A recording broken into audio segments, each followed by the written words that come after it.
Now let's get down to the thing that we like to talk the most about on this podcast. Who is about to be in piss and shit after these playoffs? I should say after this postseason. I don't want to say just the playoffs because I don't want to limit it. I don't want to limit it to teams and players and GMs that won't make the postseason, because there are a few I think that could still be fucked whether they make it or not. So as we normally do with the most pressure draft, we draft 10 players, GMs, coaches, people around the NBA who are under the most pressure to succeed going into this postseason and have the most downside coming out of this postseason. So they could lose their job, they could get traded, their perception in the media, their legacy could be changed the most. So, Sam, since I drafted first with our last draft, I'm going to give you the rights to the first overall pick in the most pressure draft. And like I said, we can go with players, coaches, GMs. Doesn't have to just be limited to that even, but that's the general scope that we're taking here. So who you be taking with the first pick in the most pressure draft? I will be selecting all of the SSRIs in Nico Harrison's medicine cabinet. They have a heavy burden to carry. You know, I don't think just Zoloft is going to do it. I mean, I think this is going to take everyone in the entire family. It's going to take Prozac. It's going to take Paxil, Effexor. You know, let's get the benzos involved, Valium, Xanax, Ativan. Like, we want... Because I think it's already gone pretty bad in Dallas. I feel like it's not an understatement to say that. If the Lakers make a deep run in which Luka Doncic is prominently featured, if there's like a Lakers finals run that happens with like Luka being like on top, like this is what I'm saying, because like Dallas's part of this is done, but this could still somehow get worse. Yeah. In that, like, because Luka has like kind of like looked out of shape and like fat at times, you know, and like up and you know, down, yeah, up and down, and like that's like the only way you like salvage any dignity out of this if you're Nico Harrison, is if like Luka never gets it together and is always kind of like he's never going to be a Zion or anything like that. Like we've you know discussed, like that even the floor is still pretty high, but like if the Lakers somehow like put together like a real postseason run and were like even if they were able to make like the Western Conference Finals, I think that is just a disaster and is going to send Nico Harrison down. Like he's at like a real risk of becoming like the worst GM in history just because of like this single move. Yeah, I mean the guys that you usually think of when you run down the list of like the worst GMs of all time, like the guy that a few guys that Bill liked to mention from the 2000s, Chris Wallace, who was with the Grizzlies, apparently had a ton of boneheaded moves. Khan from the Timberwolves, Billy King, obviously, with the Nets trade. Nico Harrison is at risk to be on the dumbass GM Mount Rushmore. And I think we could get it started off here very poorly. Now, I think what Nico Harrison needs to consider doing is hiring a mole within the Lakers organization. Do you remember in Mean Girls where she tells her that the Caltine bars are supposed to help her lose weight? You bloat and then purge. Yeah. So you need to have someone get in there and convince Luka to take some sort of weight gaining bar, to take something that will make him the most out of shape possible, maybe break into his home and replace everything, you know, every sort of, maybe replace the salt in his house with sugar. I'm just trying to think of different ideas where you could really build him up so that he flames out in a really spectacular way on the biggest stage. And you can say, aha, I told you so, you know? Kyrie Irving telling Nico Harrison, yeah, working on some plastic sabotage. Don't worry, I planned this one on my own. Signing with them in the offseason. Oh, Jesus Christ. Yeah, we're not going to make AD happen, okay? You know, stop trying to make AD happen. It's not going to happen. Obviously, Nico Harrison is under a ton of pressure. Really, no matter what happens in these playoffs, I would say, because there's a good chance the Mavericks miss it. Yeah. There's a good chance that the Lakers win at least one playoff series. Yep. And there's a slight chance that they make the Western Conference Finals or the Finals. And any sort of run that we've seen from Luka in the past, like when they made the Western Conference Finals a few years ago, the bubble run. Well, the bubble run was literally just a few games, but any sort of performance that Luka has in these playoffs will be fully on blast. And I don't think that anyone's name could be drugged through the mud more than Nico Harrison's has been, other than Luka by Nico Harrison and the Mavericks. But we really are approaching levels that we've never seen before, where it's got to the point where Southwest Airlines is making jokes on their social media when everyone is mad at them about their new charging people for bags feature after they didn't do that forever. Did you see that post? Yeah, they were like, "Oh, we didn't trade Luka." Yeah. At least we didn't trade Luka, LOL. And it's like, all right, buddy, you're not going to get away with this one. You're not. I know you think you're cool and you're online. You're not going to fuck people over and then turn around and be like, at least we're not Nico Harrison. Brand saying Bay. Yeah. What's that? Brand saying Bay. Do you remember that? Oh yeah, exactly. Yeah. That was a real Oppenheimer moment. Whoever that Denny's social media manager was who started brands posting like that. That was the beginning of the end. That's like the first time I remember the internet getting like really shitty was when brands started like doing that type of stuff. I was gonna say the last time we had good posting from brands was when the Rockets account posted the horse with the gun. Yeah. And said, "Shh, it will all end soon." That person was unjustly fired for the only cool post by a brand in the history of social media. And we need justice for that Rockets social media manager. There's been some good ones, like the Chicago Bears retweeting on St. Patrick's Day, instead of the green river for St. Patrick's Day in Chicago, they made it orange, which is like the Northern Ireland like Ulster colors, and said much better because it was Bears totally colors, agree. but like Agreed. like accidentally doing Protestant like amazing. things. So that was amazing. We love really to see that. Yeah. That's so fucking funny. Oh my god. Yeah, we need dark woke brands that just threaten to kill people if they reply to them. Yeah. Anyway, protect Nico Harrison. Someone did say in the well, first off, protect Nico Harrison because we need the content. Yeah. He's been doing great for us. So I would appreciate if we could keep him around. He saved your life. Yeah. In a way. We thought Slop was done.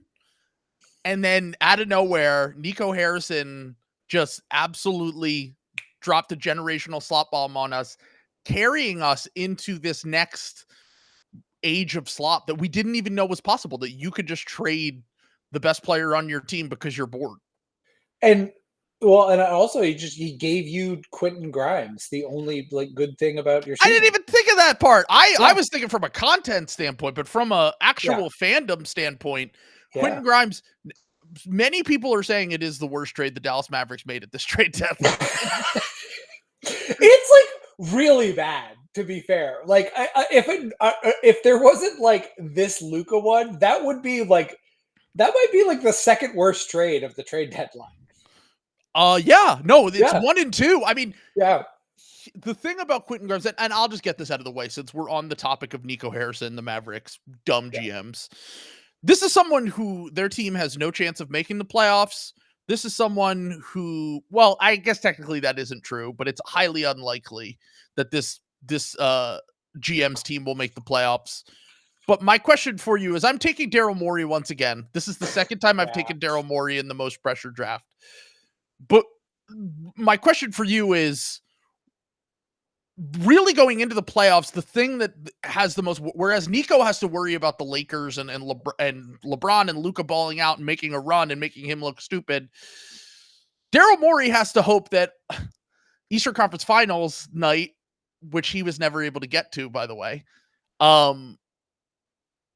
when they have that draft lottery, he better hope that they keep their pick. Because if they don't keep their pick, he really needs to keep that pick and then also hope that Quinton Grimes doesn't get like $25 million a year from the Nets and free agency this offseason based on this March that, as we talked about in the Mickey Mouse March draft when we took Quinton Grimes, I don't even think I expected him to be this good. To be clear. Like, I thought, like, oh, we had a great game against the Warriors.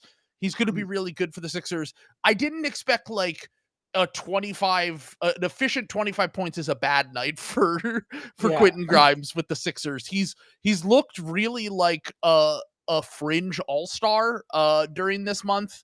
And many people have said to me, don't be weary of the Ides of March. Mickey Mouse March. Yeah. Be weary of it. You know, it is not something that you should take seriously. But if you take a step back and you look at his per 36 production going back to his time with the Mavericks this season, Quinton Grimes is averaging like 18 points on 60 true shooting per 36 this season, which even if you take away this little run and you drop it down to like 17, that's still really good for like a guy who's supposed to be like a third option, and it is scaled up fairly nicely to first option for the Sixers while they try to potentially lose games. But my question here is, even if they lose their pick, let's say they lose their pick, they go into the offseason, they don't fire Morey, and he gets Quinton Grimes back for like $18 million a year. In your opinion, is that enough to save his job? Or do you think it has to be both of those two things?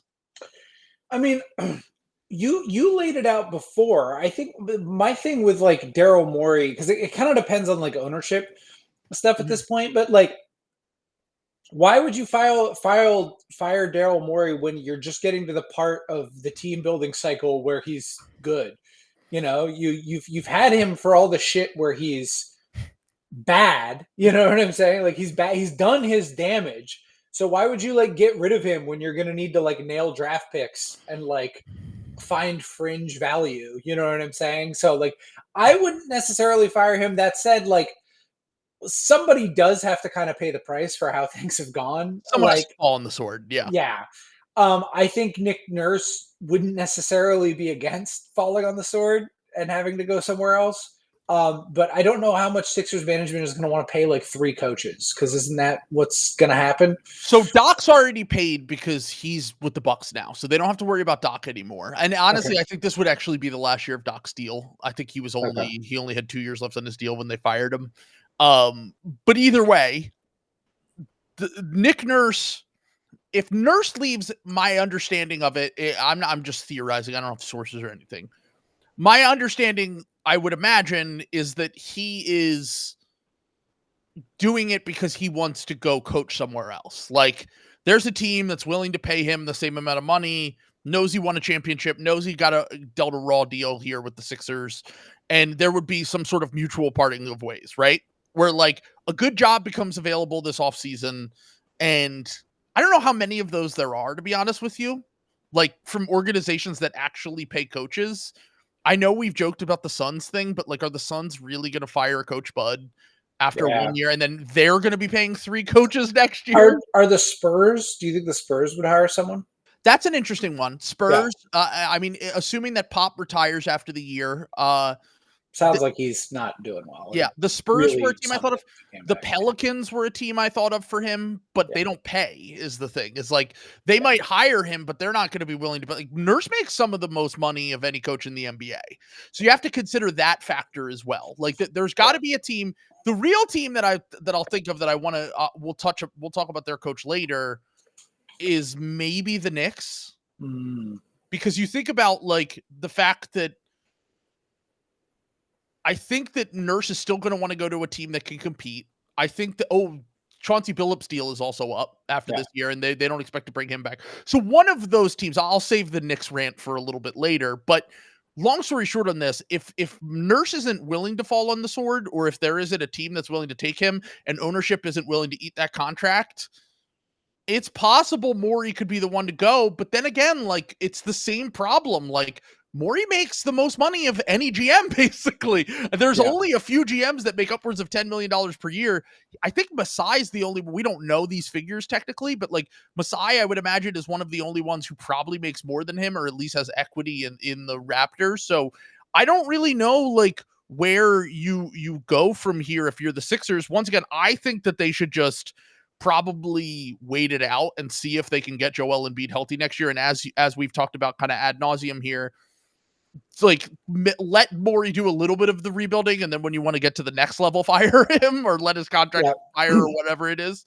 And did you see the Marcus Morris KOC interview earlier today? No, I saw that. So, because the other thing that's crazy about that is, wasn't he interviewing Titus before that too? He was interviewing who? Mark Titus, like Club Trillion, like the college basketball guy. I know who he is. Oh yeah, because I thought Titus like sideswiped like KOC on the way out the door. I did I like misremember that? Because that was what like stole my interest. I was like, let me be honest here. I literally have no idea which one is Titus and which one is Tate. Okay. In my brain, they're the same guy. Like I can never different. So Titus actually played college basketball, but was like a bench warmer. It was the bench warmer guy. He was on the D-Lo Ohio State team. I remember that. Correct. Yeah. But like, did he go to Barstool? Is he the one who went and then Tate stayed at the Ringer, or is it the other way around? That I don't know. I don't know who and where, but okay. So apparently, I guess they've patched things up. Is what we're being told right now.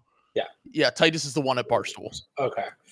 But maybe they bonded over their oh no, but KOC and Bill still like each other. Yeah, I thought KOC like went back on Bill's pod kind of recently. He did. Yeah. And I was gonna say because Titus is the one who always takes shots at Bill. That's what it is. And it's like which honestly, props to him. He basically said you didn't pay me, and I would also be pissed if I were him and I was not getting paid adequately. And you're fucking floating an Amy Poehler podcast. It's the same. Yeah, very funny. As you're re-upping your like $100 million contract with Spotify. Yeah. But anyway, no, I didn't watch the video of Marcus Morris. Did he just go in on AI? I listened to like a minute and a half of the clip. Let me just preface this with: there's a little bit of bitterness there, but he was cooking. Okay, yeah. He was basically Flash dad, baby. So once again, what Marcus Morris said on that, and there was bitterness because Morris actually played decently well for us last year, considering the circumstances.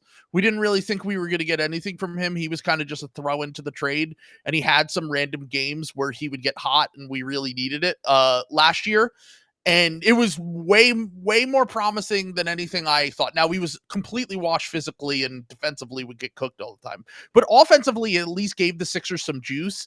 And then he really wanted to stay here in Philly. Like, they gave him the keys to the city. Apparently, he was a really good locker room guy, and just fit the vibe of the team. And what he said on this podcast was basically like, he was a little bit bitter he got traded, obviously, but he was like, I don't trust Daryl Morey because he's now asking like AI or whatever, for advice, which is so fucking stupid in the first place. Like, we joked about it on the Patreon episode that we did last week. Like the idea that Daryl Morey, a guy who gets paid $10 million, is literally going to like Grok to ask him questions is just so absurd and beyond the pale. It's like insane to me. But what he was basically saying was like, yeah, sure. Like AI, and what I think he was trying to say was like numbers and statistics will only get you so far. Like basically they can only paint part of the picture, which is true. Like, he talked about the fact that he's like, they might be able to tell you like what works well offensively, what works defensively. But at the end of the day, you're still building a team. You're building a team of players and egos and all this shit. And I don't know if Daryl Morey knows what vibe that it takes to build a championship team. And he was basically saying that you can't just look at everything as spreadsheets and numbers. You have to factor in the human element of it as well. He also did say that he got traded for a bag of potato chips, which is funny because we actually got Buddy Hield back in that deal, which, I mean, Buddy Hield, even for his flaws, I think everyone would agree he's better than this version of Marcus Morris, who's not in the NBA this year. But I do think that he had a point on all of this, that this is not something that you could just plug together numbers in a computer. And Bill's been saying this to him for years when he comes on his podcast. Yeah. That, like, you can't just treat people like they're objects and then expect to win championships, build championship cores. And the example that he cited in this rant was the James Harden thing. He was like, he was your guy.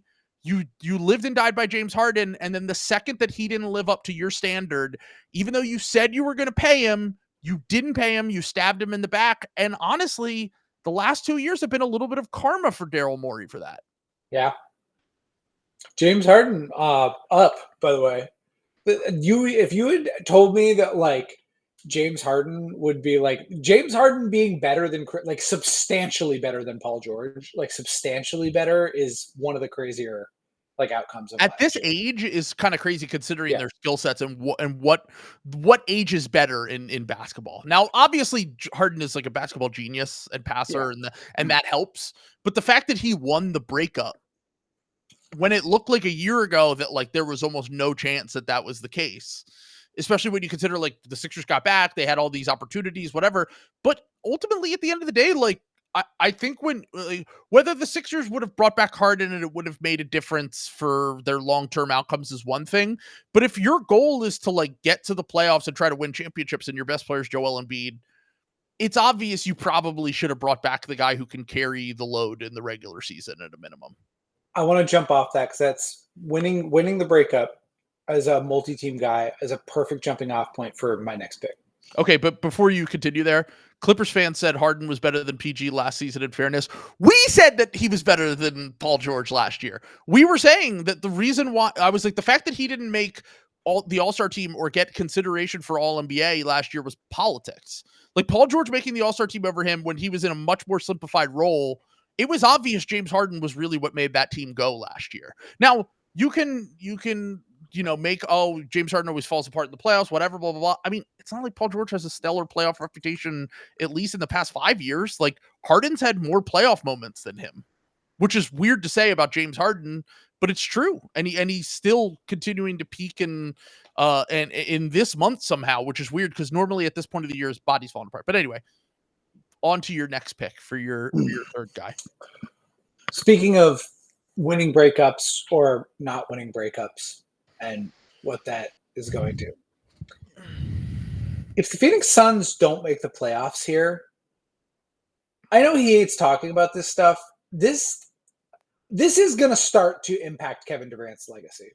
Like what's going on here. Like this is you left one situation, which like, fine, like Oklahoma City. There was not a bad situation, by the way. They quietly, I know people will credit the Rockets for this, but I think the Thunder were also very close to unseating the Warriors. And people kind of forget that, like, was it awesome to have Enes Kanter on that? No. But, that was a team that was good. They traded James Harden, obviously, but that was they were still up 3-1 in the season or the series. The series, literally before they blew that. The original 3-1 jokes were about them, and those lasted about a month until the Warriors blew the 3-1 finals lead. Yeah. So, and that is so, but that's okay. You leave to go to the Warriors, like you get that's like kind of the decision 2.0 in terms of like getting back, backlash for that because you go to, top 12 players team on the middle of a dynasty, but then you win the 2 finals MVPs. Like, I think he kind of still has the benefit of the doubt, and then he gets hurt. And then he's like, here, I want to go do my own team. Like, I'm going to go to the Nets.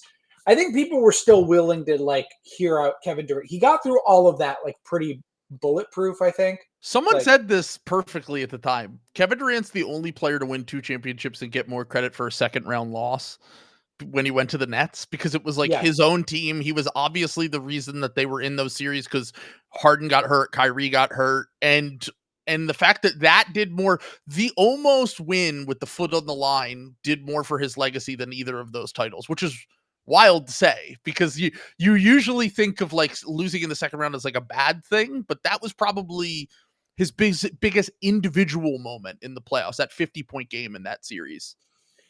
Well, and then so I want to use Harden as kind of the comparison point here because those guys started on the same team.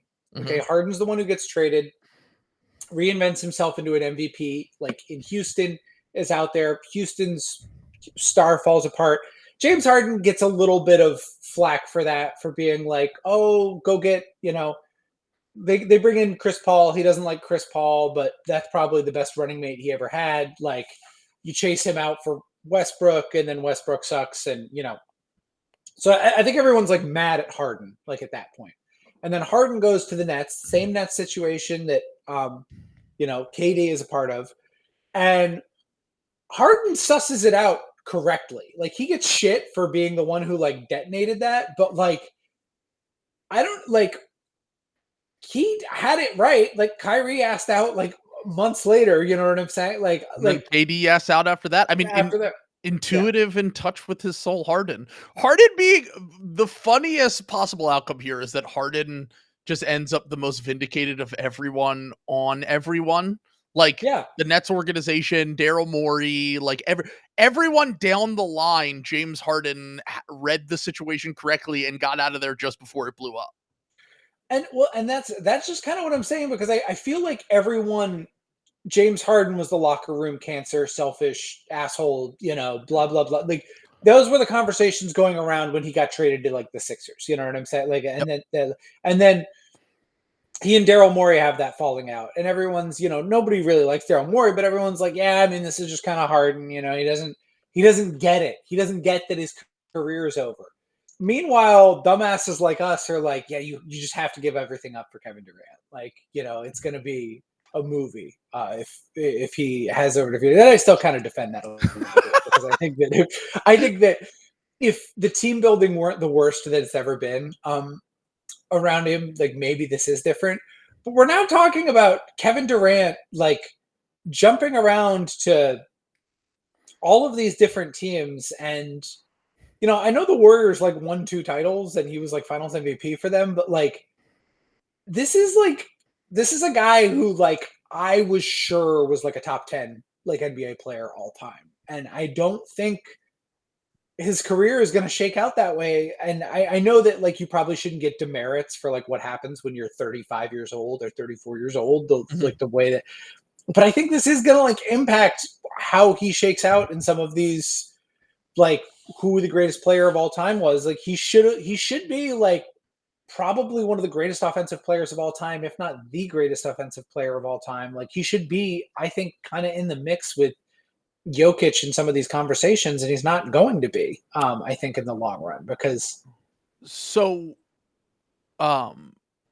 said to me the other day, he's basically having the best irrelevant scoring season since like Alex English in the 80s. Yeah. Or like not George Gervin, Adrian Dantley with the Jazz. Yeah. Where he puts up these insane numbers.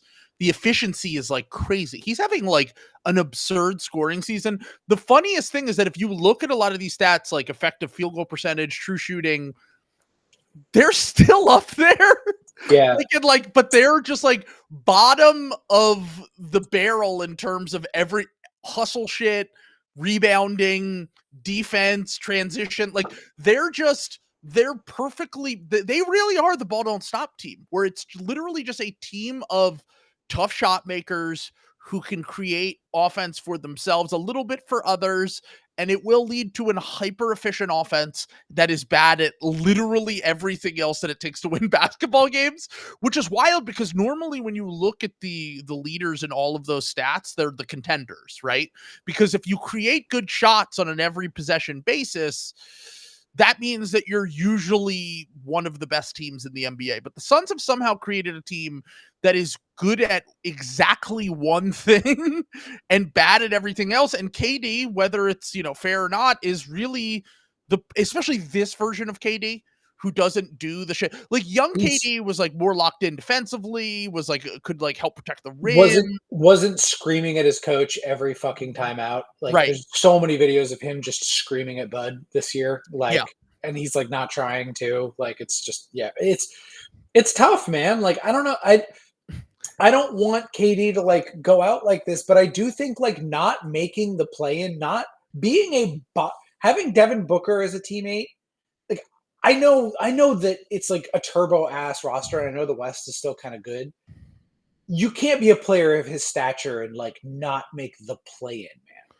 Like, I mean, that's his stats crazy. are like video game stats too. Like Ethical Hoops just commented and said 80% at the rim, 57% from 3 to 10 feet, 55% from 10 to 16 feet, 41% on threes. He's averaging 26 points per game on 64 true shooting. and they're just not good. Like it is one of the great individual seasons that has not translated to team success. And I think that is part of it is the fact that like it's really the only thing. If you watch the games, it's very obvious it's the only part of his game that he still cares about, and he's still one of the best and one of the most talented scorers and players we've ever seen, even at his older age. He can go to another team after this season, though, and I think redeem himself a little bit, which is why I don't think that he could be in the top 2 of this pressure draft. But 3, yeah. I mean, I think his legacy will definitely be affected by having, because if you look at the LeBron seasons where he missed the playoffs or the Curry seasons where they missed the playoffs, there was usually some sort of outlier in terms of like roster health, right? Like LeBron missed a ton of games the one year he missed the playoffs. They had the weird Russ season that didn't really work out when they got him, and AD was hurt for a ton of that season as well. Steph Curry had the COVID year. They missed it, which was like a bunch of young players on that team. Didn't really quite fit or make sense. This is the first time that we're going to have a playoffs without KD in like, what, 15 years? When was the last time Kevin Durant missed the playoffs entirely? Like, they still have a chance to, but we got hurt Nets, one year, right? when he was hurt the first year. Sure.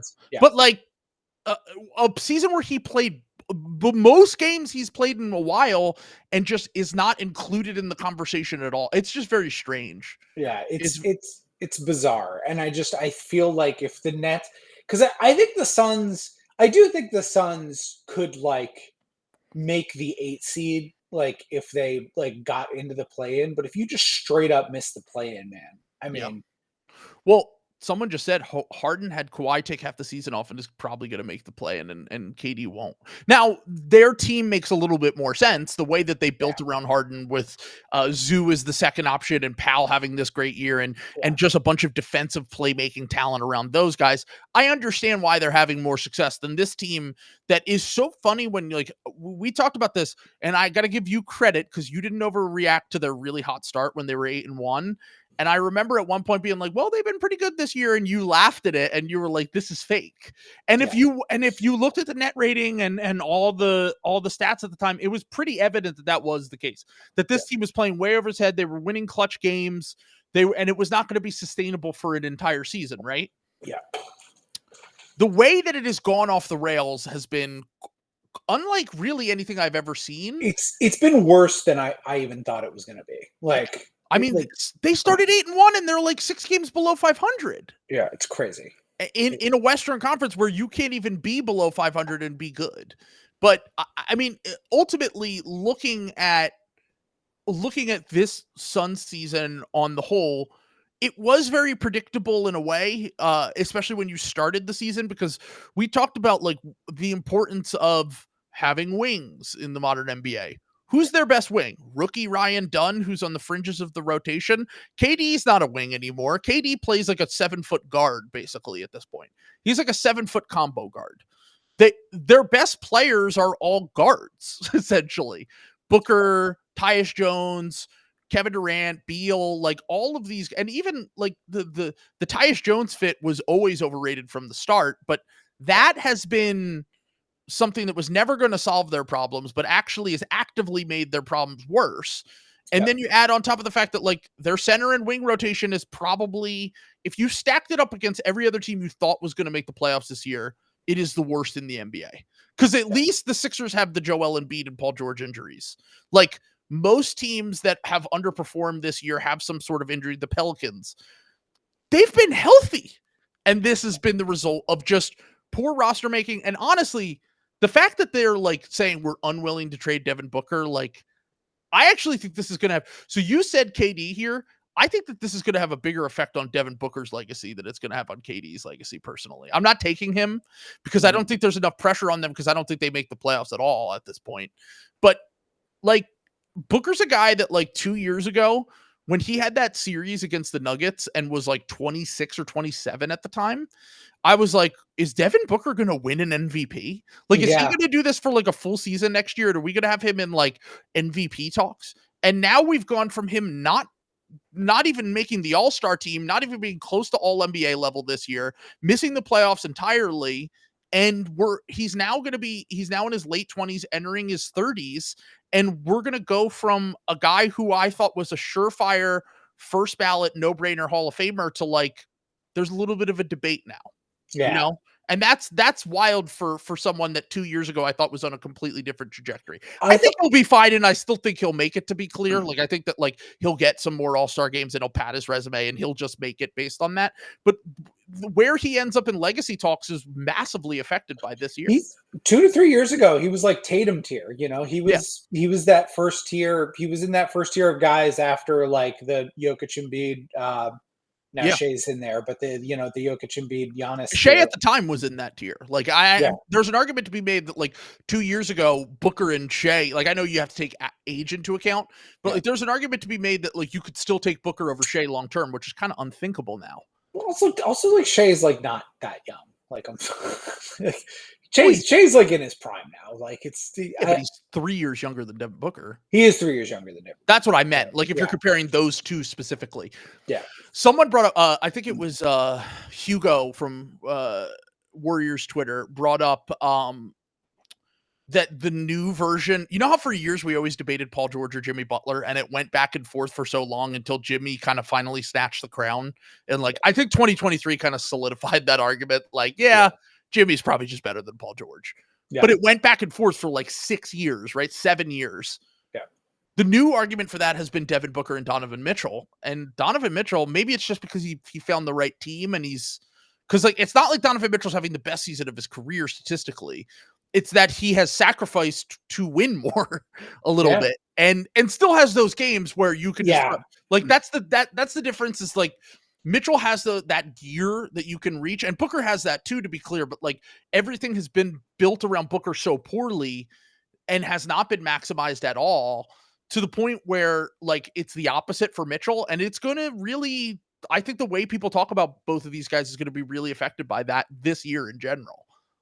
Yeah. No, and I think, and Donovan, it's also like you can just tell, you know what I'm saying? Like when you're watching the games, like when they played the Celtics, I came away from that like, God damn, dude, like Donovan Mitchell is kind of fucking turbo him, man. Like he always does this, you know what I'm saying? Like he's the best. He's like probably the best Celtics killer in the league.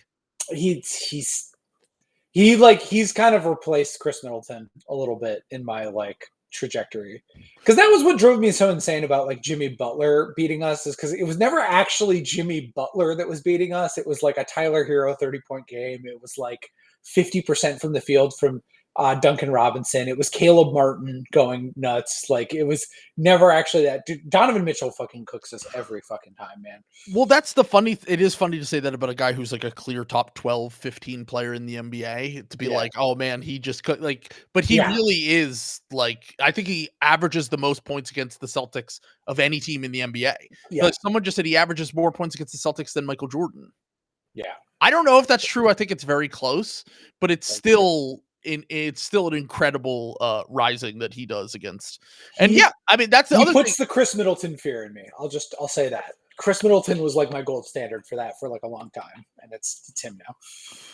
I'd be interested to see because once again, if Booker really wants to stay in Phoenix for his whole career, I'd be interested to see what his career looks like. If he got traded to the Rockets after this year, for example, I think that you're talking about like, when we do the NBA 100 in 20 years, however far away that is, Devin Booker's name being on that list and like being considered for that list at a minimum, versus if he stays with Phoenix, because like if you look at the NBA 100, like a good comp for him would be like a Ray Allen type, right? Yeah. And like Ray Allen made the NBA 75 because he went to the Celtics and the Heat and won those titles, had big playoff moments. And if he didn't go to those teams, he probably still is in consideration for that. I don't know if he makes it. He's like a 6-7-time All-Star who was a really good player, best player on a conference finals team. But I don't know if he's like in consideration for those kind of accolades, is what I'm trying to say. Yeah. No, he's something else. I mean, honestly, I don't think he would be like a terrible pick necessarily in this draft. It's just that like, he at least is still on the team. The reason I brought up KD versus Harden is because he's also been on 4 teams. He's also forever young. He's still 28. That's the thing with it. He's like 28 or 29. And He'll just never turn 30 for a decade. Yeah. Yeah, exactly. Well, that is the thing is so Shea might be I think Shea might be 2.5 years younger because Shea came in at a normal age and Booker was 18 on draft night. So yeah. But yeah. Okay. So all right. We've been 3 picks. 3 picks. We've done 3 picks. We're almost an hour in. Beast mode. Okay. So we've still got it, baby. I'm gonna take Tom Thibodeau. Okay. So here, and it's not just because he made Tracy Morgan throw up at courtside. That was awesome. Now that he's okay, I waited. I didn't awesome. make any jokes about it because I know Tracy has health problems. Yeah. And I love Tracy Morgan, huge 30 Rock fan. So obviously I was like, gotta wait to see. And then when I found out he just had food poisoning, I let it rip. I was like, yeah. That is such a 30 Rock joke. Yeah. Like, Tracy, you can't do this. Remember when you threw up courtside?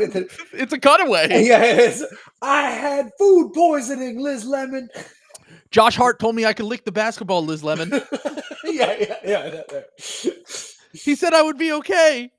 I was Tracy, literally. Is it true you sat next to Ben Stiller? I think I could be severed. One of the greatest sitcom characters in history. I absolutely love Tracy Jordan. Yeah. But Tibbs has got to be under pressure at this point because I don't even think it's fair, to be honest with you. I know Knicks fans have a weird relationship with Tibbs, just like every good team has a weird relationship with their coach who hasn't won a championship. That's just kind of how it is, especially because guys like Tibbs and Nurse, because it's funny if they were to replace Tibbs with Nurse, because they're so similar in certain ways. Like they play guys a ton of minutes. I guess Nurse is technically an offensive first coach and Tibbs is defense, but like people know Nurse for like his insane defensive tactics. Like he loves to turn teams over. He loves guys who like grind just like Tibbs. I literally used to joke around and call Nurse Canadian Tibbs when he was the Raptors coach. But now it's got to a point where I think with the Thibs thing, there's really there aren't a ton of avenues to improve this team other than firing the coach. And if we end up in a situation where they lose in the first round or they get embarrassed in the second round, those are the 2 situations I think we could see Tibbs getting fired here. Loss in a first round to like the Pacers or the Pistons or the Bucks, whoever, one of those 3 teams, whoever they play, or second round and they get absolutely stomped by whoever they play. The Cavs, I'm assuming, or the Celtics, I think they would play at this point because it's probably going to be the 2-3. Let's say the Celtics sweep them. Yeah. I think you've already made all of your trades. Like, but people have pointed this out. We're at the second straight year of everyone destroying a Minnesota, or really third, 2 of the last 3 years of everyone destroying a Minnesota Timberwolves trade that looks like it might actually work out a little bit for them. I don't want to go too far with that, but Anthony, I want to see the playoffs first. I was going to say, I want to see the playoffs. The Julius Randle fell for it again award is weighs heavy on the brim of my hat. Exactly. Yes. Yeah. It is March. Let's be real. It's March. Remember that. Yeah. But still. Ahem. So, little inside joke for Trill and I. So, Karl Anthony Towns, obviously, they make that trade. Mikal Bridges, we've gone through all of these things 100 times, but now we're at the point where they don't have flexibility. They can make margin ads, and I honestly think that they're a team that margin ads are probably what they need more than like most teams. I've talked about the importance of an extra transaction cycle to death on this podcast, but they're a team that is perfectly suited to like, can we get an MLE? Can we trade maybe Mitchell Robinson for someone who just plays more and like round out our rotation because we really like our core of guys and then give it one more shot? Like that's the only way that I think that Tibbs saves his job. But if the outcome is what I just laid out, which is either a first round exit or an embarrassment in the second round to a team who's a clear contender, they don't have many avenues of improving the team, and I think that he probably gets fired. That was what I was going to say. This is like, because I don't think it would be fair to Tibbs, because whenever you make 2 big trades the way that they did, like just like you said, they need a transaction cycle to kind of like reset. Like, I make fun of Knicks fans for like saying that, but like we're Knicks fans have like the funniest. They're a little bit on the Eagle scan of like the cocky versus Distraught, yeah. distraught. Like they do that where they kind of go back and forth a little bit. And when they're on the distraught end, they're like, well, it was never going to be that way anyway. And that is like kind of true. You know what I'm saying? I still don't think that even if they get that transaction cycle, I still don't think they're going to like be in the Cavs or Celtics tier unless something bad happens to those teams at some point. But I do think but if, Tibbs is kind of like overstaying his welcome a little bit, I do think that things can get a little bit stale. Yeah. And Tibbs has been the coach there for what, 7 years? No, it's only been 5 years. Is it 5 years? 5. Okay. Yeah. And let's just run down that. Okay, ready? Mm-hmm. First year overachieves the shit out of it during the COVID year. Yeah. They make the playoffs his first year. And by the way, their best players other than Julius Randle, who was a complete playoff dropper, but their best players were like RJ Barrett as a rookie or second year player. Yeah. They had like Alec Burks, Elfrid Payton was starting games for them. He did a real masterclass of a coaching job that year, is what. Yes, for sure. Reggie Bullock had like real trade value after that season. Their team was really like a misfit toys team, and he got them the 5 seed that year, if I remember correctly. Might have been the 4 seed. Next year they have a disappointing year, but they kind of right the ship the following year. They sign Brunson. They make it to the second round. They make it back to the second round, despite the Julius Randle injury, which might actually have helped them. Yeah. But long story short on this, I think you could make an argument that every team that he has coached so far, he has overperformed with the Knicks. This would be the first year, and last year you can kind of chalk it up to injuries. Now, whether you want to pit that on Tibbs or not is a different story. What I'm trying to get at here is like, is Tibbs just like the DeMar DeRozan of coaches, where you get to a certain point and he brings you like a stability and like a respectfulness around the league and makes you appear better than you actually are until you get to the playoffs, and then he caps your ceiling at like a second round exit. I love what El Mencho just said in the comments that JB Bickerstaff is Tibbs light. Like they are in the same. That's the same class. You know what I'm saying? Like that is the same. Like if you're speccing like your Dungeons and Dragons campaign, like Tibbs is the level 5 boss. Yeah, yeah. JB Bickerstaff, level 1 thief. But at the same time, like I have an easier because the hot take that you and Will had a few weeks ago was that the Pistons could beat the Knicks in the playoff series. Yeah. Now that's just kind of standard thought. I think a lot of people have just been saying that. Like Udonis Haslem said it on ESPN the other day. Like I don't. Now we're wrong. Yeah. I was gonna say, now I think it's beating a dead horse a little bit, where it's like, all right, like once again, will the Pistons have a chance in that series? Sure. Also, the Knicks are winning now because anytime that it's like the Hawk. When I made the Hawks pick 2 years ago, and then like Bill like on his podcast was like, I like the Hawks, and Russillo was like, I like the Hawks too, and I was like, fuck, I'm wrong. That's exactly how I feel now about the Pistons pick. Yeah. So I just want to point out here, we are 2 years removed from Tibbs completely pantsing JB Bickerstaff in the playoffs. That's true. I do think people forget about that. Like we're seeing what the Cavs are doing right now, right?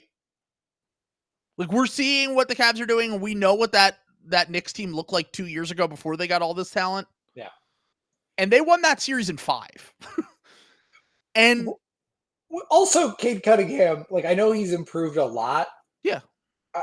It's a different animal in the playoffs. It's usually pretty rough for a guard their first time out in the playoffs, especially a number 1. Number 1 main initiator guard on a team that has been overperforming all season. Yep. That doesn't have the clear proven playoff talent like other teams do in the playoffs. And say what you will about Tibbs, I think that he's going to have a really good game plan for him. Like they'll have a whole series of scouting him. They'll make adjustments. And I think that the Knicks it's not to say that the Pistons don't have like optimism for their future in the way that things have gone this year, but the playoffs are a different level. And ultimately to me, I think talent and coaching is on full display. And I think the Knicks tick both of those boxes in a way that the Pistons just don't this year. And I think that Tibbs will win that series if he gets that matchup, right? But I think as we move on to the later rounds is where I worry about him. Like when he goes up against the Celtics in round 2. Like the Celtics, I'm not reading too much into regular season matchups for teams, but I think that's one where you could just say it's a fundamental matchup issue for them. Karl Anthony Towns' defense and Jalen Brunson's defense in that series is just going to be a real weak point for them. They don't have any answers for this. It's a bad matchup. And that's something that I think that will end up leading to Thibodeau being fired. I know that everyone says like him and Leon Rose are boys and they never would fire him and blah, blah, blah. Like that's all fun in games until Leon Rose's job is on the line. And like, I think that Leon Rose was a little bit aggressive this past offseason, might have went a little bit too far with his moves. But I think that because he took this team from piss and shit and he made them what they are today, like a regular 50-win team that wins a playoff series, that he should get at least another year or two to see this thing through. And I don't know if that is the case for Tibbs. Yeah. I think it's a good pick by you because I think Tibbs has an argument that he got like hosed a little bit if they fire him this year. I think if I were running the team, I would give it a transaction cycle. So when it doesn't work next year, then I've bought myself another year as a GM. That's exactly what they did with Bickerstaff, with the Cavs, where they were like, all right, look, we traded for Mitchell just before the season. We'll give you another chance here. We'll go out. We'll try to get some guys in free agency. We'll bring in Max Strus. We'll bring in Ty Jerome, who ended up getting hurt. We'll bring in George Niang. We'll see how this works. And it didn't work. And then with basically the same team, it did work with Kenny Atkinson. So that's the hope if you're the Knicks. Yeah. Even though that team had like two guys who were like really young, and Darius Garland and Evan Mobley, who made leaps, and the Knicks just don't have that same young talent. That's the problem, really, is that like their big leaps became because of internal development and coaching. Well, and also like injury stuff, like sure, like Garland's like face being broken or something like that. I mean, I guess if you want to like squint, you could say like, oh, Mikal Bridges hasn't been like very good this year, so like maybe figuring out how to play with these guys a little bit more, they gel a little bit more, like with Kyle, turn the TikTok camera on. Let's go. The last time the Knicks were really good, they had a center by the name of Patrick Ewing in the 1990s. On this podcast, I popularized the theory, the Ewing theory. You might have heard of it before. Is Jalen Brunson the new Patrick Ewing? Let's go. I'm just saying, they're winning these games. I know it's March, but these guys look like they really give a shit out there. Let's go. Mikal Bridges hit a game winner the other night. He looks fine without Brunson. I'm just saying, they're playing through their wings and their bigs. They don't have any other guards, and they're still winning. Did they sign Brunson yet? Yeah, that was the extension, the scam contract. Yeah. No. But like the big one. What are you talking about? Yeah, he's locked up for like 3.5, 4 more years. Oh, that's right. No, sorry, the scam contract. Oh, yeah, sorry, I'm forgetting. Okay, never mind. Do they trade him this offseason? Is that the move? I think you fire Thibodeau, and then the next move is to trade Jalen Brunson. I had this thought the other day, which is, to be clear, no, I don't think they do it. I mean, I don't even know if they should, but I don't think they should, probably. No, I don't think they should either, really. But it's fun to troll, though. But if Giannis was available, I mean, the Bucks wouldn't do that, because if the Bucks are trading Giannis, they're fully blowing it up, right? Right. They're getting picked. But what if there was a third team that would send a bunch of picks for Brunson? I'm just saying, thought experiment. Giannis, Mikal Bridges, OG Anunoby, Karl Anthony Towns. Sounds like a pretty good team to me. Josh Hart and Brunson out the door with whatever picks they can trade left. Giannis. Cat and Giannis. That's a pretty good front court. I mean, is that not better than the situation that he has with the Bucks right now? The Bucks, like, I don't think Giannis is asking out, to be clear, but I'm just saying it was a thought I had the other day when we ran through this. Actually, here's the stats since Mikal Bridges, since Jalen Brunson went out. Mikal Bridges averaging 23 points, 4.6 assists, shooting 64, 47, 95. Surely sustainable splits that he has. That would be the worst thing. Giannis going to New York would be really bad for him personally. Let's just say he'd have a lot of access as someone who's, I don't think it would be good for his family life. I'm just going to say, lead me not into temptation. Oh, Jesus Christ. Yeah. But I'll say this much. I don't think either of those things happen, but that would be the ultimate ballsy move, baller move, stab you in the back move that I think that most GMs would do. Yeah. I mean, he just made them relevant again. He took a discount contract, and then to turn around and trade him for Giannis. Because everyone says, well, they'll just trade Karl Anthony Towns for Giannis. And I'm like, Karl Anthony Towns is not getting you Giannis. Like, he just makes too much money. Yeah. No, and because then you could turn right around and you could trade Jalen Brunson to the highest bidder for, you could get a lot for Jalen Brunson. Jalen Brunson was like an MVP candidate like last year. Like, that's what I'm saying. You would trade him and then send whatever you get to the Bucks, because the Bucks have no use for Brunson if they're going into a rebuild. Well, do you just let them make the calls? Do like what the Blazers did with Drew Holiday? Like, yeah, I mean, maybe something along those lines, but I think, because it is kind of similar to the Nico Harrison thing where, like, you can't let it get out that you're going to trade. It is Giannis, so people would understand, but you can't let it get out that you're going to trade Jalen Brunson. Yeah, they can't the Knicks can't let it get out. Because if Giannis is, I think I know the fans love Jalen Brunson. I think they'd get over it. It was Giannis, you know what I'm saying? Because that's the thing, like with Luka. You are talking about the same fan base that's still crying over Dante DiVincenzo, though, to be clear. That is very true. Well, there's an identity purpose. There's identity politics going on there. I've never heard, when I worked at the shelter in New York, I would always talk ball with the clients like all the time. And they loved Alonzo Trier, dude. I do all of Alonzo Trier's like stats like backward and forward. That was like, he was the hoopers like everybody loved. I was all anyone was talking about that summer was Alonzo Trier and how he was like, could he be Derrick Rose? It was like the conversation going on all the time. Perfect like, New York hooper right there. Yeah, New York. He had the city on lock. People forget Alonzo Trier. I'm glad Cam Thomas took the torch. And just Thomas took the torch, and I still don't know if he's like the worst player in the NBA or actually kind of good. I've kind of landed more so on like he's probably bad, but like a fun bad. He's like, the thing about Cam Thomas is I kind of remember feeling this way about Devin Booker a little bit. Like By this age though, Cam Thomas is already 24. Booker was so young when he came in the league. I guess that's true. Yeah. I like this comp though. Keep going with that. Yeah, I don't know. People use that Cope comp for Jalen Green, and my thing with Jalen Green is I'm like, okay, but Devin Booker proved that he was becoming an elite shooter and an improved playmaker. What has Jalen Green proven that he can do consistently that will give him? Because they'll look at like the metrics, and because Jalen Green isn't complete ass on defense like young Devin Booker was. Yeah. And I'm like, yeah, but Devin Booker was like a +4 on offense by the time he was Jalen Green. Like, he was really good offensively. He was just on a bad team, so people called him a loser. Yeah, I mean, he's also bad.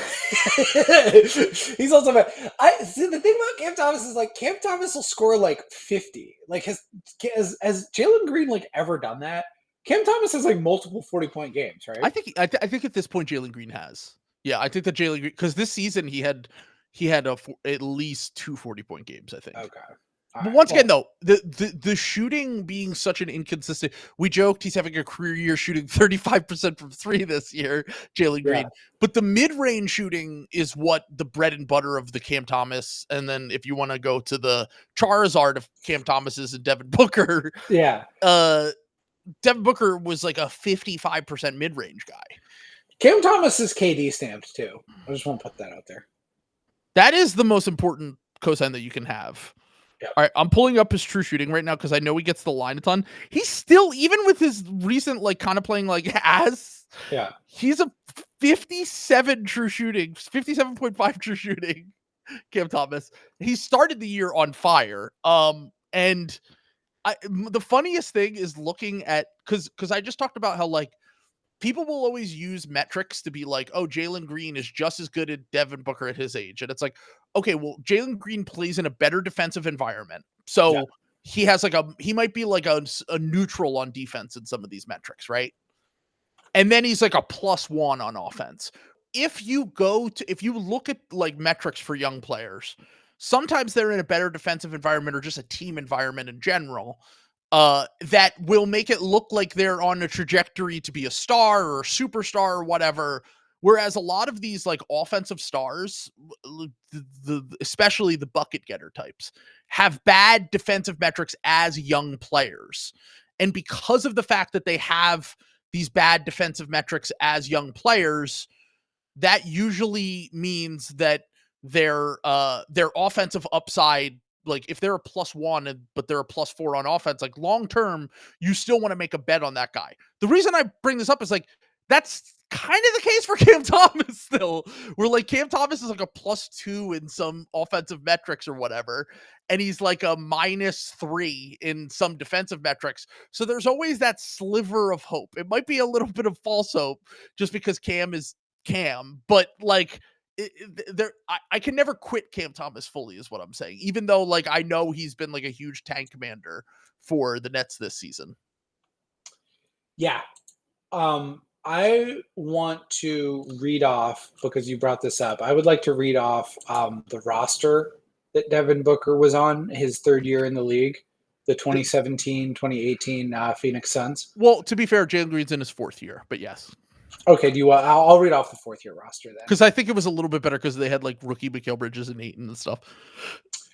Yes, so they did have rookie Mikal Bridges. They were still rookies though. Mikal Bridges was not good right away. Yeah, I'm gonna go by minutes played. Okay. Number 2 in minutes played.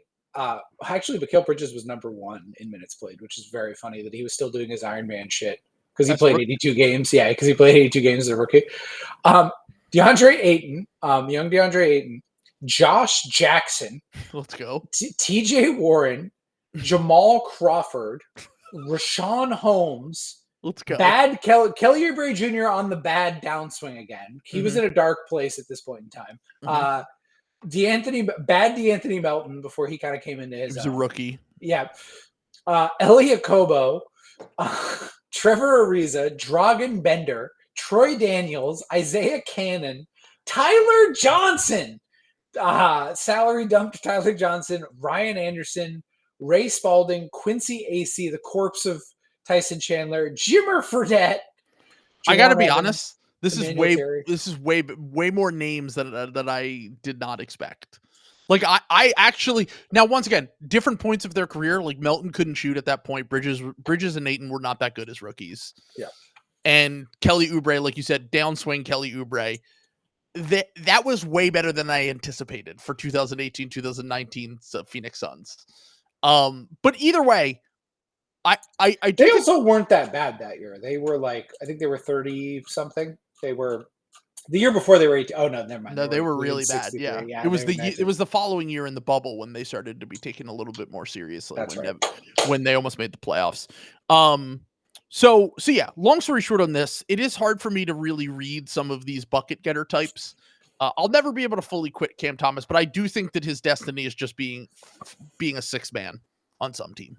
Like finding a 6-man role, because I don't think that he has the upper echelon level of scoring ability on a consistent basis, at least. To be, I don't know how we even got on this topic, but here we are. All right, you're up because I took Tibbs with the last pick, didn't I? Or did you? Yep, you did. No, you took Tibbs. So how did we end up on that? This is why we cook, baby. You know, let's say we're cooking. Okay, I'm also going to take a coach. Okay. This is who I think is under the most pressure. Run me Michael, not Mike Malone, who I think low key, because what you want to look at when you're thinking about coaches under pressure, how close is the front office to facing some sort of consequences? Mm-hmm. How many more moves does the front office have available? Yep. And when they're out of those, what are the expectations? Like, what does the roster look like? Do they have a really good player? Do they have some sort of thing that indicates that they should be doing better than that? And we can definitively say that the Nuggets have no good players. Yes. They don't. Except for one. Jamal Murray. Jamal Murray. But hold on, Aaron Gordon. Aaron Gordon. He just balled out last night against the Warriors. So I think this would be under a lot of people's radars because they're like, what the fuck are you talking about? He just won a title like 2 years ago. Like why would who gets fired 2 years after winning an NBA title? That hasn't happened in the NBA since. Oh wait, literally. Coach Bud, Frank 4 years ago, Frank Vogel, Coach Bud, all of these guys. Nick Nurse got 3 years, 4 years. Ty Lue. Every coach except for Steve Kerr. Pretty much ended up with some sort of exactly. And it ended up on like some kind of hot seat because this is just what happens when you're in that mix in this new hyper partisan NBA where you just kind of get lucky. You're in the playoffs and you're healthy and you win the title. Some years you win the title, other years it looks like you're so far away. And I think like I've been kind of on the boat that I think Denver is a legitimate threat to make the NBA Finals. I'm also not super comfortable with a gun to my head saying that like Denver's definitely making it out of round one. Yeah, I don't think Denver's good. Like it's weird. It's weird because they have Jokic to say that, but it's just every time and I remember at one point last year, I watched a random game and I was just like, they just don't seem the same. I think it was more about the fact that they didn't have the depth or whatever it was. Last year, it was like halfway through the season. And I remember saying this to Will, and Will was like, well, the net rating stuff says that they're better than last year. And I'm like, just watch the games though. Like they don't seem like they're like when they hit that gear the previous year that they truly look like a championship team outside of that weird stretch that they had in March. You're right. Yeah, I'm hearing like a weird noise. I don't know if there's like a rat in my wall or something like that. So I was just listening to. Oh, it's Calvin Booth. Calvin Booth is in my walls. Calvin Booth is spying on you. He's Calvin Booth, Mossad agent Calvin Booth is in my walls. He's killing me as we speak. Sorry. What I was going to say was like, I don't want to fade the Nuggets too much though, because they have Jokic, and that is just a dangerous proposition to be. Because when it comes down to it, at the end of the day, having the best player in the court is a massive advantage in the playoffs, and blah blah blah. I can talk about that all day. Having said all that, there was moments 2 years ago where you were just like, man, the Nuggets look like a championship level team. They proved it pretty much the entire season. And then when you got to the playoffs, it just kind of reaffirmed what you already believed about the Nuggets outside of that weird end of the season, in 2023 when they kind of didn't give a shit in March. But now, like, they kind of have to give a shit, and they keep dropping some of these bigger games. And the whole point in this is that, like, Russell Westbrook has had this resurgent year, right? Where everyone's like, oh, Russ is different this year, like, playing off Jokic and running up and down the court. He's been huge for their rebounding and their connective playmaking and blah, blah, blah. I'm not falling for it again with Russell Westbrook. I'm just not doing it. Like, he can't be a key part of a championship team in my mind, especially at this age. Like, younger Russ, sure, different context. Yes, absolutely. But I just want to point out that, like, I literally made this comp when I heard the Playboi Carti album. I'm not even joking. When Travis Scott his feature came on, and it was obvious that he made no sense on the song that he was on, and he just kind of mumbled his way through his verse, and it was horrible, and he was on a few different songs. He did that. You have to create the context for Travis Scott to have his own song, have his own album, to make him listenable. You have to do the same thing with Russell Westbrook, which is what they did this year with the Nuggets. Okay, ready? They created a team that's going to play with more pace, that's going to run more, that's going to, unlock things, and it helped their offense. Yes, it did. It, like, throughout the regular season, it made Russ look better, their offense look better, they got better transition offense, blah, blah, blah, blah, blah. They have the Jokic-Russ pairing, and it completely destroyed their defense. And I just don't think that there's a level of defense that you have to ratchet up to in the playoffs that I don't think that this team is capable of. I think it's just a flaw with the roster, and the fact that like they have to score so much. Eventually, I think they'll get into situations where teams can slow them down a little bit, and they're going to be able to score at will on them. Now, it's probably going to have to be a team like the Lakers or OKC. I still think they'll win a playoff round, but I don't really know what Mike Malone can do. Like, once again, I think he'll be the scapegoat here. I don't think that he's the problem. I think we've gone over the fact that it's just their strategy didn't pay off with this team building, where they probably should have just done Jokic in every other position other than Jokic, except for maybe Murray is a defender, like just a defensive guy. And they decided to, they were in a tough position. Like, are you not going to extend Jamal Murray like we talked about before? Are you really going to trade Michael Porter Jr. after he helps you win a championship? Those are the tough decisions that they'll probably have to make moving forward, because getting a new coach isn't going to solve anything. And I don't even think Mike Malone is that good of a coach. I think he got overrated because he coached Jokic in his prime, and I think that he was good enough to win. But I think that ultimately all of their improvements are going to have to come from the outside. They have to get better players. Yeah. And I think that will be proven after this season. Well, and I don't think, but I think, and I agree with everything you just said. I also just don't think. I think if they don't win the title, I think Malone's the scapegoat, because they don't have anything else to do. Yep, it's literally the Thib situation, but the difference, I would say, the one difference is that Malone might get a little bit of leeway because of the fact that he won a championship. But the difference is that him and the front office have not been on the same page for years now. Yeah. It's been years since, like, he clearly doesn't want to play these young players. Like, he's kind of forced to. Brown's the only one who's really caught on. Yeah. Yeah. And Vamp is saying that Russ is a walking scapegoat, but the front office brought Russ in. You can't admit Russ is the scapegoat when you signed him. You have to, like, you have to say it's Mike Malone's fault. How is Christian Brown not doing better? Like, I mean, that's the thing, is that you're maximizing all of these guys offensively by playing them with Jokic. Yeah.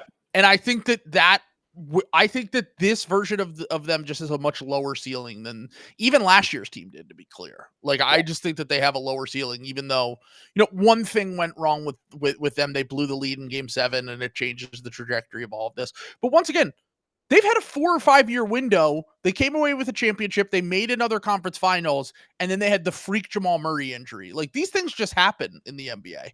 It backed them into a corner when they won that title if they wanted to extend the window. That's just kind of the reality of this shit. And I would imagine Malone is probably the one who has to fall on the sword. Yeah. So, all right. I'm going to do one that I think that, actually, you know what? I'm going to save this one for one of my last picks. I'm having a hard time picking between these two. Okay. You know what? I'm just going to do it. Okay. Are the Memphis Grizzlies as an organization under the most pressure of any team to win a playoff series this year? Of any, or like just a team? If we're strictly doing teams. Grizzlies. Yeah. Because I think they're out of the cute young phase. They are. Their players are older now. Yep. They have, if they lose this year, this will be the last 3 outcomes of their playoff runs. First round embarrassment. Okay, the obvious answer is OKC. That was a stupid question. But realistically, of the teams, like, I don't think OKC is losing in round 1. Yeah. But of the teams that, like, I was going to say, if I match, shut up. I match them up against, if I match them up against other teams in the West, I don't feel great about the Grizzlies' chances against a lot of these other teams. Yeah. I don't know what to do with them. I don't feel great about their chances. And if you add on the fact that, like, so 2 years ago, they lose in the first round. Last year, they missed the playoffs entirely. They have this reset year because of their injuries. And then this year, you look at their roster, and if they lose, what happens? Is my question. What happens to this team if they get smoked in the first round? If they lose, if they're in the 3-6 and they lose in 5 in embarrassing fashion, do they just run it back? I mean, do they? Well, I mean, Ja is the kind of the scapegoat. I think Sure. is kind of how that shakes out. But I don't know. That's a little bit of a loaded the Ja thing, like it will probably be fine, but if he like has like a bounce back year, that's a little loaded that you traded like a guy who was seen as like a franchise young cornerstone guy like 2 years ago.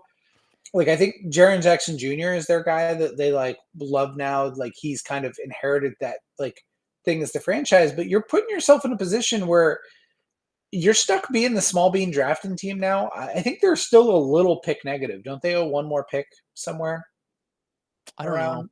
Yeah, I think they owe one more pick I think somewhere. they paid out their picks. I think they're back to being pick neutral.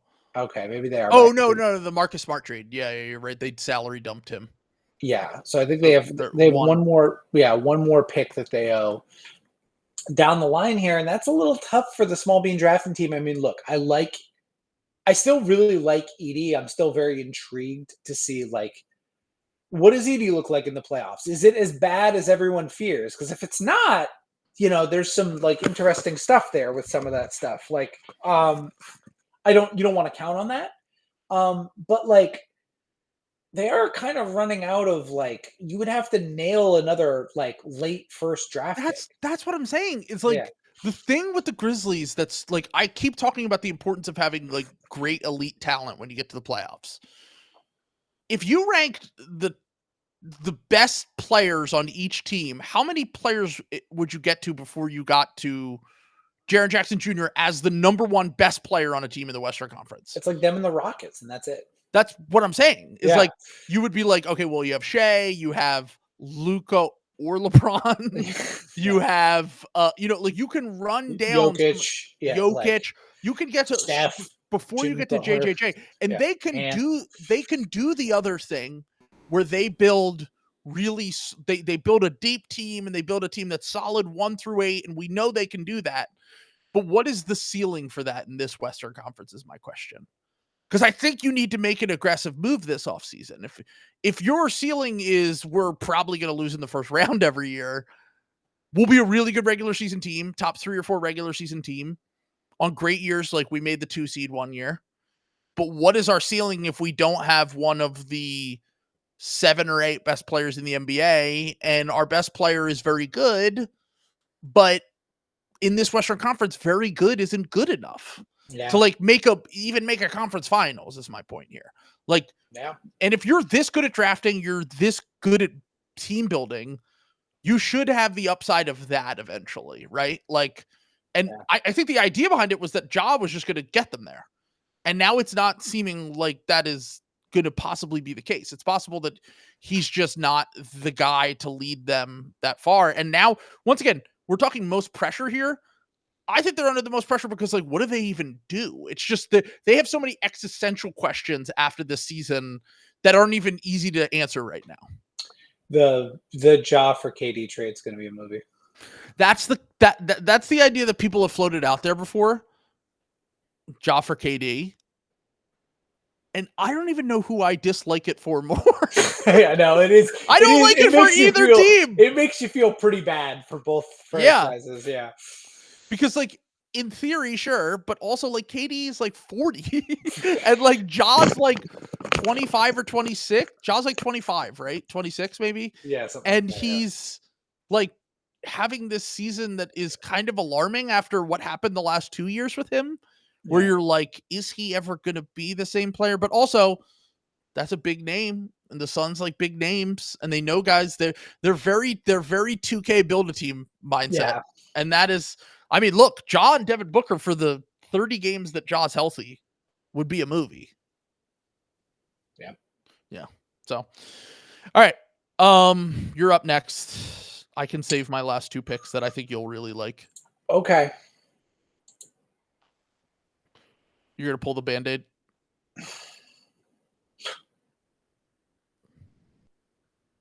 I don't want to do this. I really don't want to do this.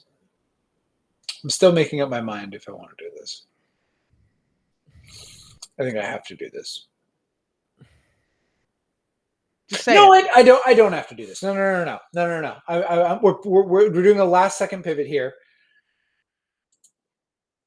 What happens to the Golden State Warriors if they lose in round one and Jimmy Butler has another bad postseason? All right, first off, I had Jimmy Butler written down. Another bad postseason? What He's was had a his bunch. other bad one? The 2023 postseason. When they made the finals? Yeah, that one. Because it was not him. It wasn't? His teammates carried him, yeah. Okay. Yeah, Caleb Martin. Yeah. This is great. Yeah. Oh, I'm sorry. Oh, yeah, sorry. He played like MJ against the Giannis-less Bucks. Oh, I'm sorry. I'm sorry that happened. Anyway, Giannis played in those last two games. I do just want to point out when he had like his best games. But anyway. Okay. All right. Yeah, hurt. Yeah. Devastated Giannis. Anyway, Jimmy Butler is the biggest frauds of all time. Myth-making, made-up Fugazi. However, has been playing very well for the Golden State Warriors. What is it like living on the island? The island? With the Japanese soldier from World War II. Someone just commented. That is me. I'm never giving up. I'm still mad, dude. I can't believe that fucking happened. Cosmark a smarter fucking ring, man. I'm so mad. Anyway, the fact that you think they would beat the Nuggets is so insane to me. I know we've been over it before, but they would not have beat the Nuggets. They would beat the Nuggets. They would have. No, they would not have. Only team no, they would not have. Back from a 3-4 deficit, they would have rode the momentum. Fat Man wouldn't have known what hit him. Anyway, so Jimmy, they've been playing. They're like one of the hottest teams in the NBA right now. Like I think they're up to the 6th seed, right? Is that true? They lost last night to, by the way, every time I want to buy in on them, they lose. And I still am I'm sticking with my point that my gut feeling after they made the trade, after like seeing 1 or 2 games of it, was that they're the Mavericks of last year, which I guess they're going to trade Steph this offseason.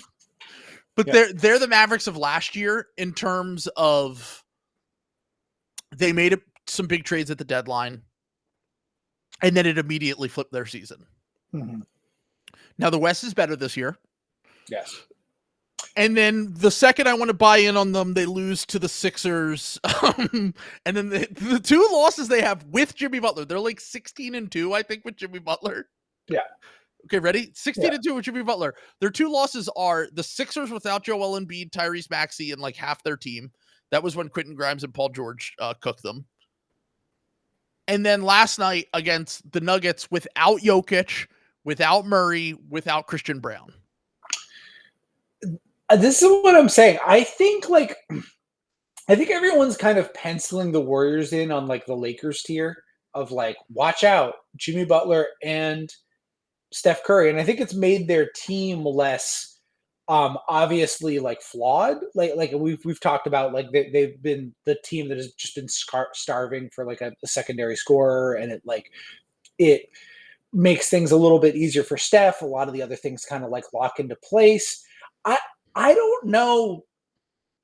I'm a little skeptical of this team, like in a playoff intensity. I think that there's a chance that this is a little bit of like a paper tiger. And I think that if Jimmy Butler could have like a very underwhelming playoff series, and I think that is specifically what's at risk here, because Jimmy Butler doesn't actually necessarily have like a very, I know, like dropping the kayfabe, like I know he does have these like big playoff performances. That was also like 4 or 5 years ago when he was kind of had like a different level of athleticism a little bit. And 2 years ago, but yeah, continue. The bubble. I'm talking about the bubble. And he has like, all of this, he is a free throw. He's a guy who's very reliant on free throws. And that is only ratcheted up as he's gotten later and later into his career. And some of that comes down like a little bit in the playoffs. And I think you're going to be more reliant on Steph. You're going to be on some of these other things. And I think if Jimmy's fit isn't very well, you see what Warriors fans, how they treat guys who fuck up Steph's chances. Steph is their number one guy. He could absolutely get the KD treatment or any of these other like small stars that have any of this other thing. So I think there is potential for this to explode. And then if that does kind of explode, the Warriors don't really have a lot left to do, except for Steph to have like a Kobe Bryant style, like last few years where he's just kind of getting the empty stats. So I've said, I think that they're one team that could use a transaction cycle. Like I've said with the Knicks, they're probably those two and the Lakers are probably, because they made these big trades. They need another cycle to just get fringe rotation players that make sense. Guys that can, defend point of attack, guys who could shoot, guys who could a little bit more size, whatever, blah, blah, blah. I believe they have 3 losses actually. Do you want to guess who their third loss is since they got Jimmy Butler? The Blazers. They lost to the Mavericks post Luka trade. That's awesome. So they've lost game. Those two teams and the Mavericks. Here are their wins. Okay, with Jimmy Butler. Okay, ready? The Bulls, the Bucks without Giannis, the Rockets, the Kings, the Mavericks, the Hornets, the Magic, the Hornets again. The Knicks with Brunson the first time, but I don't think Cat played in that game. Then they beat the Knicks without Brunson. So they really don't have quality wins, is what I'm trying to get at here. Like they have a chance tonight against the Bucks healthy. I don't even know if you would consider that a quality win. Maybe what I'm trying to say is that like most of the NBA is just kind of mid right now. But long story short on this, their quality of wins are not impressive enough for me to just be like, lock it in, they're a contender. But I do think that I'm shocked you didn't victory lap one of your boldest takes, which is that Jimmy Butler doesn't work with other stars who are better than him. Mm-hmm. In the minutes that Steph Curry has played without Jimmy Butler since they've acquired Jimmy Butler. Okay, ready? So that's 221 minutes. The Warriors have a plus 20 net rating in those minutes. In the minutes that Jimmy Butler has played without Steph Curry in those minutes, which is 203 minutes, so around the same amount of minutes, they have a plus 16 net rating. In the minutes that both of those two have played together, they have a plus 4.7 net rating at 304 minutes. Let's go. So your theory about him not being able to play with players who are better than him is kind of proving to be true right now. He's been cooking when the offense runs through him a little bit more, and then vice versa with Steph when Jimmy's on the bench. And honestly, Jimmy has been so far more important to their defense than their offense. Like he's locked in defensively some nights, and he looks a little bit like a younger Jimmy. But I do think you're right about that level of athleticism. My thing is that I think that, and the reason why I always was like they probably should just make the Jimmy Butler trade anyway, is because they didn't have a ton of options. They needed the secondary scorer. And then on top of that, like Jimmy's just smart enough that he'll be able to figure out a role on a team like this. Yeah. Having said all this, they haven't really beat anyone. They have some really puzzling losses over the last, Steph had one of his worst games ever last night. Having said that, I still am fairly high on them as a playoff team. Now, I'm not like they're making the conference finals for sure, but like I wouldn't want to see them in round one because I think that there's a chance that you run into like a really motivated, maybe they rest guys a little bit down the stretch to get them fresh for the playoffs. And these are guys that just like know how to win big playoff games. And I think that really matters, House. Like I really do think that like the experience combined with the fact that like, it's very obvious that when Brian Windhorst goes on these media shows and he's like, I've talked to teams in the West and no one's afraid of OKC. It's very obvious it's the fucking Warriors. Let's be honest. They have Jimmy Butler and Draymond Green and Steph Curry. Yeah. They're the two guys that notoriously talk an insane amount of shit, and Steph. I wouldn't want to see the most confident player we've ever had. Exactly. Yeah. I wouldn't want to see OKC if I'm them, but I'm not feeling bad about pretty much any other team. Now, Jokic has been the nightmare matchup for them the last few years. Can they solve that? That's the real question. If we get Warriors Nuggets, because Denver and Jokic, that matchup has just been a complete nightmare. They get overwhelmed by their size. Is that what it is right now?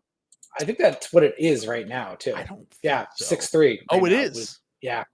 See, that would be the best first round of the series in the playoffs. I would enjoy that. Yeah, that would be good. That would be a lot of fun. Yeah, right now we've got OKC, like Clippers, like Which, like if Kawhi is Kawhi, that could be kind of, I don't know. I wouldn't bet it, but I'll say this much. I know we've spent most of this podcast praising Uno. That's like a nightmare matchup for Uno. Yeah, it's not good for Uno. If you're James Harden, the last thing you want to see is the point of attack defenders that the Thunder. You don't want to see Lu Dort. No, you don't want to see Lu Dort. I mean, even when he was prime James Harden, he struggled in that matchup when Lu Dort was a rookie.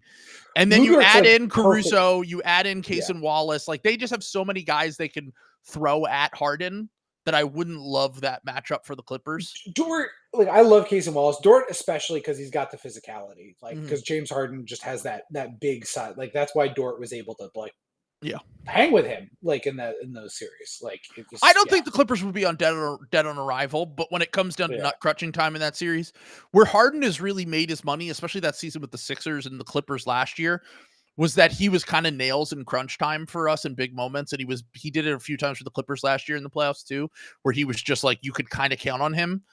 If it comes down to it, and OKC needs to get stops late in close playoff games, they're getting those stops, I think, and. I do think that it would be a fun series, though. I mean, also you have to keep in mind that that whoever loses the first play-in game is the thing there. Because if I'm OKC, I'm fine with any matchup in the first round. Honestly, I would even say first 2 rounds. Minnesota in the first round is not a matchup I'm pumped to see, though. Yeah, Minnesota's not great. Yeah, Minnesota is definitely the worst matchup. I think they would be the lower teams, Houston dog. No, there's no way Houston ends up the 2 seed, right? Like all those teams are so close together. Like Houston, by the way, funniest team in the NBA to me. Yeah. Once again, I keep having to tell myself March basketball is largely fake. Yeah. But like last night, they play the Sixers without a center, and the Sixers broadcast crew is like, "Well, they didn't really need to play Şengün that much. The Sixers don't have a center," and I'm like. That would be more reason to play him. Like I would be trying. Like their offense was. I mean, their offense and defense was bad in that game, to be clear. And the Sixers were just shooting the absolute lights out. So Udoka obviously decided, look, Şengün's is getting killed right now. They're going small. Let's try to change things up. They don't bring Şengün back into the game until it's literally a do or die situation where Jabari Smith is at the free throw line. Had to miss, and then Şengün got the tip in, and then he led everyone in scoring in overtime in that game. He only played like 22 minutes in that game. Like they make no fucking sense to me, dude. Like I don't know what to think of them. I don't know like what to think. Some days I'll watch them and I'm like, this is like fucking terrible. And then other days I'm like, when there's like a good Amen Thompson game, I'm like, oh yeah, they're next. Like absolutely. Once they figure out, like once they get rid of Jalen Green and they like replace some of this stuff. And like Şengün, I feel like is kind of like an embodiment of like them as a team. Because I'm like still not sure Şengün is like ever going to make an all-star team or be good. Well, he already made an all-star team, so yeah. Did he make an all-star team? He made the all-star team this year. Yeah. What? Şengün made the all-star team. He was the third big. I totally missed that. But to be fair, they needed a representative. He didn't. Şengün did not have a good start to the season. That's why they're so weird to me. Is like they're winning with hustle and defense and like just like grit, basically. And it's so weird to see that in the modern NBA because they don't have like tier 1 offensive stars. Slop Lover is pointing out that I reacted to it on the stream. I don't recall that. I don't. Look, if you don't like this, okay, you need to get some Patreon subscribers. This is what my job is killing me. Okay. If you don't want Sam to black out half of his existence, if you don't want Sam to just have months that he doesn't remember, which we've all been there. Sign up for the Patreon. Sign up for the Patreon. Right now, I'm doing, if you've ever watched Arrested Development Season 4, I'm in the roofie cycle that Job is in, where I just keep like taking it. I'm playing the same. Not enough to remember the bad day at work that I have, but I forget the podcast that I do that after work. So Sam wakes up every day in like a truck and he just has tattoos on his arm that just say Şengün made the all-star team. He's like, what the fuck? Do not trust his lies. on the thing. Here frauds. I do have that on my chest. That is, I will never forget that one. Yeah, I see it every day, first thing when I wake up. This is very strange. The Rockets keep benching their first year guard and that they took with the third pick and their all-star center. That what do those two have in common? We become the reverse racism podcast. Yeah, reverse racism podcast. Yeah. Hey, there might be a pivot there. Honestly, there's a good lane. Can we get more Patreon? Can we have a left wing and a right wing tier where if you subscribe to the left wing, we do ball as it is, and then if you want the right wing one, we just do 2 hours on just all right wing talking points. Just, like count up the Patreon. You got to pick when you sign up, red or blue. Yeah. Like, wow, which one do you want? Like a red pill or blue pill? Like which one do you want before the and we count them up before every stream, and we put on like the MAGA hat. Like, what's up, Top G? We're talking about. Here's the load management lazy dudes of the week, and we just bitch the whole time about how no one wants to work anymore. Well, Kawhi Leonard missed 5 games again this week. Classic Kawhi Leonard. We should have a degenerative knee. Loser. We should do the right wing. We should do the grift. We should do the right wing grift. We'd be really good at it, to be honest. Yeah, we would do a really good. Yeah. Me just being like Oklahoma City once again showing that through the power of prayer, any franchise can win 60 games. Here are our favorite just pulling up the voter data. Here are our power rankings for best teams in the league this week. OKC, Orlando. just picking the area with the most conservative voters. I want to address the allegations that we only like white players on this podcast. We just said Isaiah Hartenstein is one of the top players in the NBA. Like not that long ago. So you're going to have to figure out a different thing. And it's not because he's German, by the way.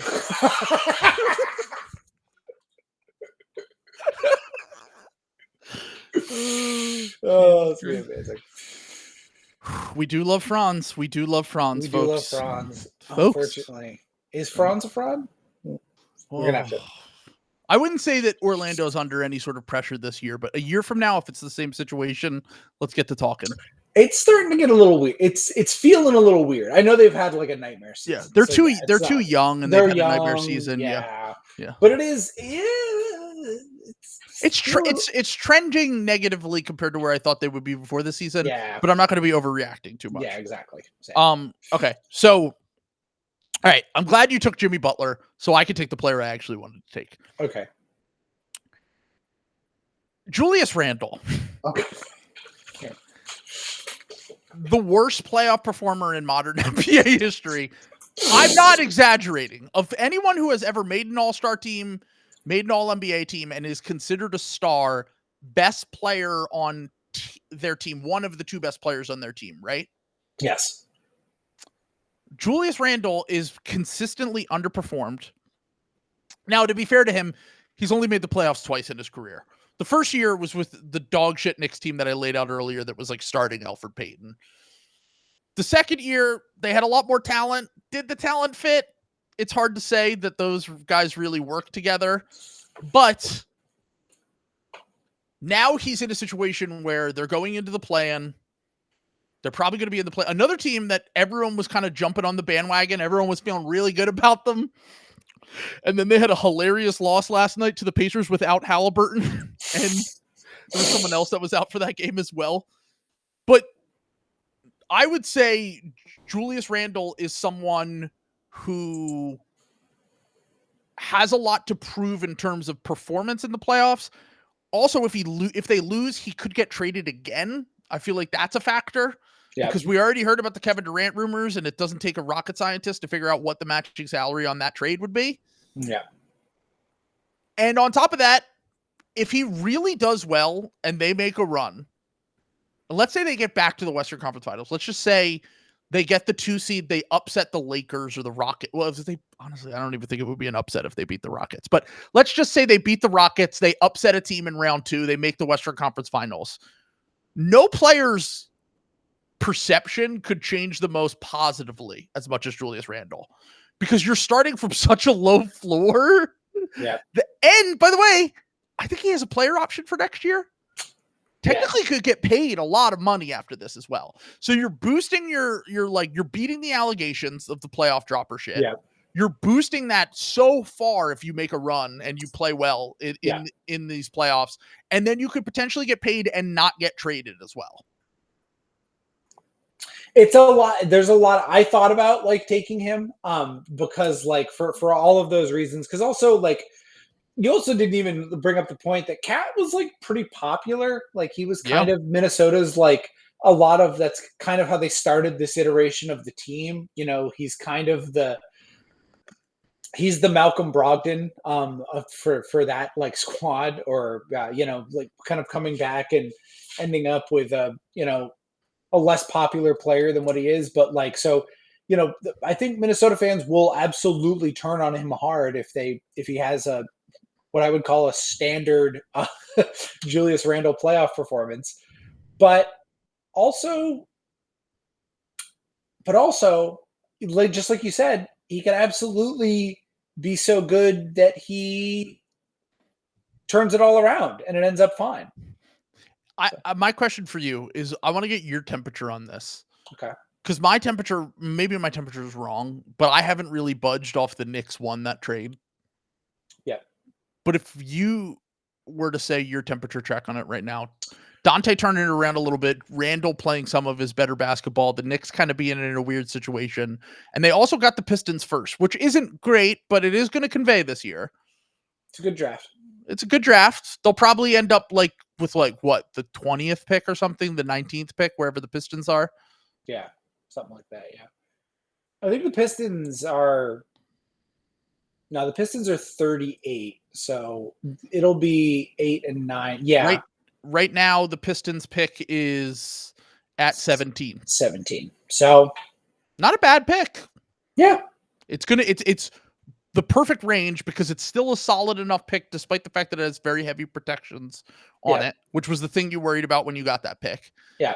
But it's not a late first. It's the 17th pick in the draft, which, by the way, 17th pick in the draft is where like Şengün, Tari Eason, Trey Murphy, like good players go in that range a lot. If you're good and they're fairly good at scouting, I think. Yeah, they've done like a pretty good job. Like they have I like forget that they have like Rob Dillingham, which like God knows what Rob Dillingham's gonna be, but that's like a guy who has like some a little bit of upside.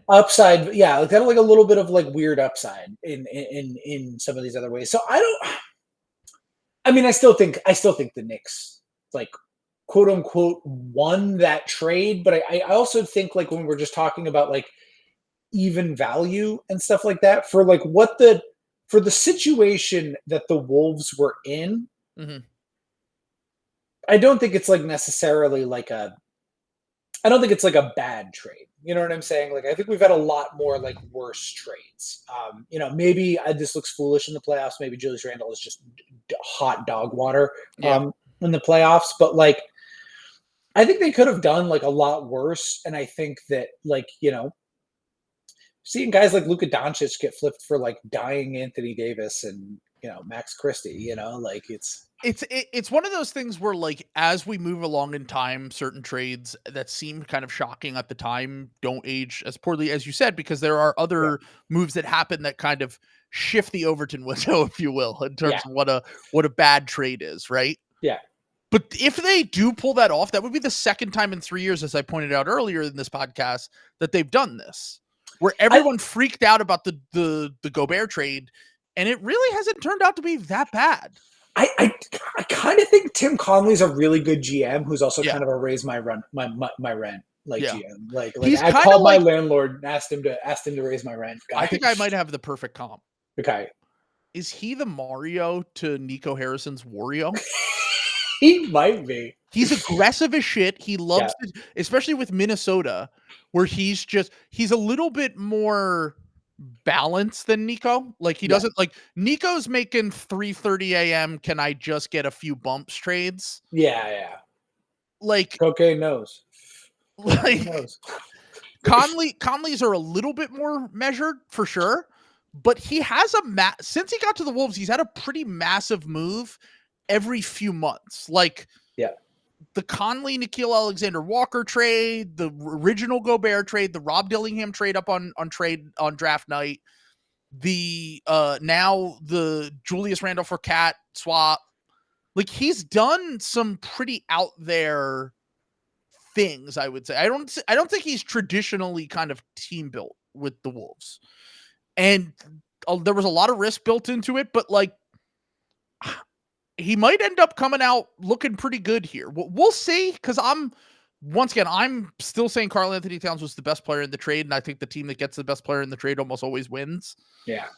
But the point that was brought up by, I think it was Freewave, who's on Nets Twitter, tweeted and basically said the flexibility that the Wolves have now compared to the Knicks might be the reason why they won it, basically. Because they might have more ammo in the chamber and like moves to make, not a ton because they don't really have a lot of draft capital, but they might have more ways to pivot than the Knicks. They haven't backed themselves into a corner, and the point of getting off the Karl-Anthony Towns contract was to make it so that they could explore more options, basically.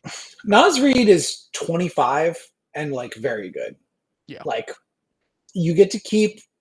If you're keeping Naz Reid, you still have Rob Dillingham. Like you probably lose Nickeil Alexander-Walker this like year that like hurts, but like they have guys like Terrence Shannon Jr. like might be like a guy. You know what I'm saying? I think he's a rotation player. I've seen him a little bit this year. Like I think he's a rotation player, and they understand the importance of just keeping your picks and taking those swings with their scouting staff. I think Jalen Clark's his name. I don't really know much about him, but like he's been on the fringes of their rotation. And Josh Minot, it hasn't really worked out for him, but like they're always trying at a minimum. You know what I mean? Like they're always trying to bring in new talent. Even if you go back to it really started with the Naz Reid draft, 2019, and then 2020. Obviously, you get Ant and Jaden McDaniels. They've really had like a 5-year streak, 6-year streak where they're constantly trying to get more rotation players, a lot of like bigger skilled guys, and then Rob being the outlier as the smaller bucket getting guard. So yeah, no, I think that they've done an interesting way of team building even before Conley got there, and he's only ramped it up to, the next level. What I was going to say is that like Rudy Gobert too, like his people forget because like we're so used to Rudy Gobert having like this onerous, like really gross contract, like because he had that gross contract pretty much since Utah. Next year it drops by like $10 million. He's back to being like $30 million a year, right? $million a year guy, which is like totally normal defensive player of the year money. Like good center money. Like that's like sub max. I mean. We'll see. Jaden McDaniels has been the biggest part of this turnaround, I feel like. Like he's been playing well offensively for like over a month. All I'm saying is I'm not pumped about seeing them. I don't know if they make a run, but I think Julius Randle is the biggest swing piece in all of this for sure. Like heading into the playoffs for them. They were in the Western Conference Finals last year. Like, and I do think, and I think what's most important about the Wolves is they're so different from like a lot of the other teams that they have like a composition that is genuinely like very strange. And I think would like teams like Oklahoma City, like when the Celtics played Oklahoma City, I know like when Chet was out there, when they were playing their small lineup, they still could not fucking rebound. That is like their problem.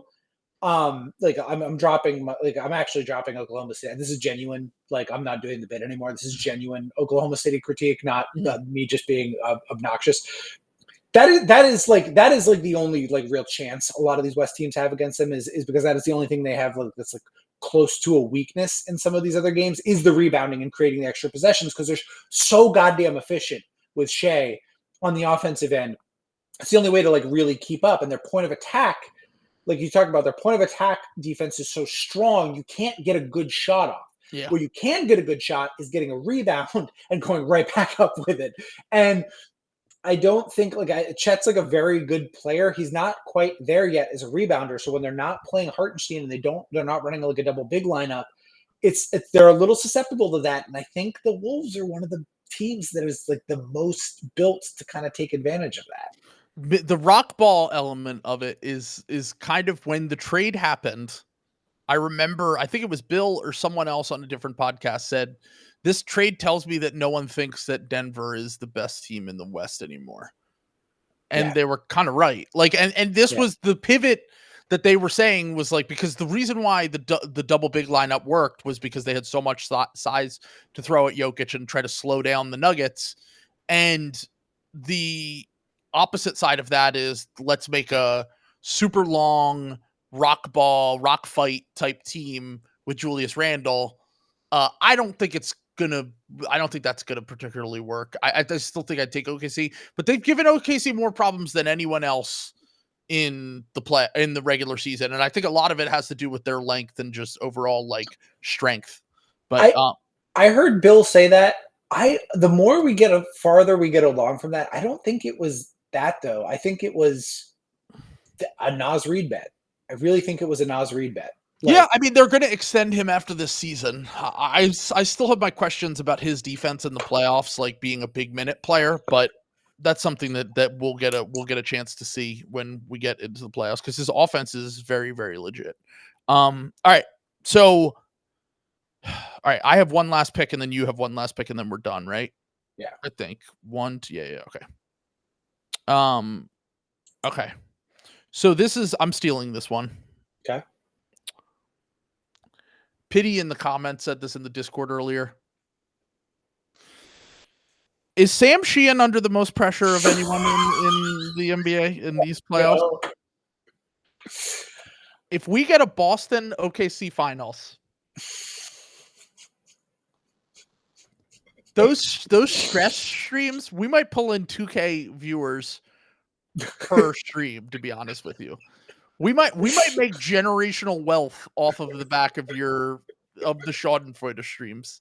If OKC plays Boston and it is a competitive like 6 or 7 game series, the downside for Sam Sheehan in these playoffs. Now look, the upside is if OKC turns out to be who you think they are and they lose in round 2 and you get to do your victory lap. But the downside is they make the conference finals. I think that anything but a finals appearance for them is a disappointment this year. And I will hand it to you if they lose before then. I think that this team has proven it pretty much as you can possibly prove it in the regular season. The only thing we have to do left is get to the playoffs and have them prove it there. Obviously, the playoffs are a different animal. Their resume, there's really no hole in their resume has been my whole thing when you kind of try to look at like the net rating and them against the best opponents and their offense and their defense and the way that Shea's played this year. All it comes down to is, is Sam Sheehan the devil incarnate? Is he able to put a hex so strong on the Thunder that they end up losing in round 2, or does do we get a reverse Uno here, where the Thunder not only get to the finals, but they take down your precious Boston Celtics? I think what happens, I think I've seen this in the cards. I think what happens is we get Oklahoma City either losing to the Warriors or the Lakers in round 2. Okay. We have one of those teams advancing to the finals, and me having one of the me sowing, yes, me reaping, oh no, and then they lose. Yeah, the Celtics then lose to the Lakers to tie up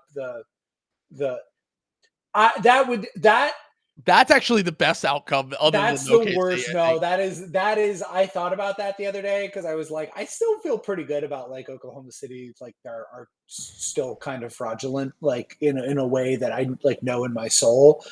But the Luka, because there's so much there. Like right now, Jason Tatum is up on Luka. Like we have the narrative, we have control of the narrative. The Patriots are in control.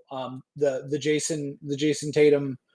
Fans like me, who has always defended him, we We have dominated Luka every step of the way. Him seizing that back by beating us in the finals, losing to JJ Film Room, getting LeBron putting his thumb in our eye one more time on his way out the door, right before we get bought by like the Saudis, and like Steve Mnuchin is like put on our board.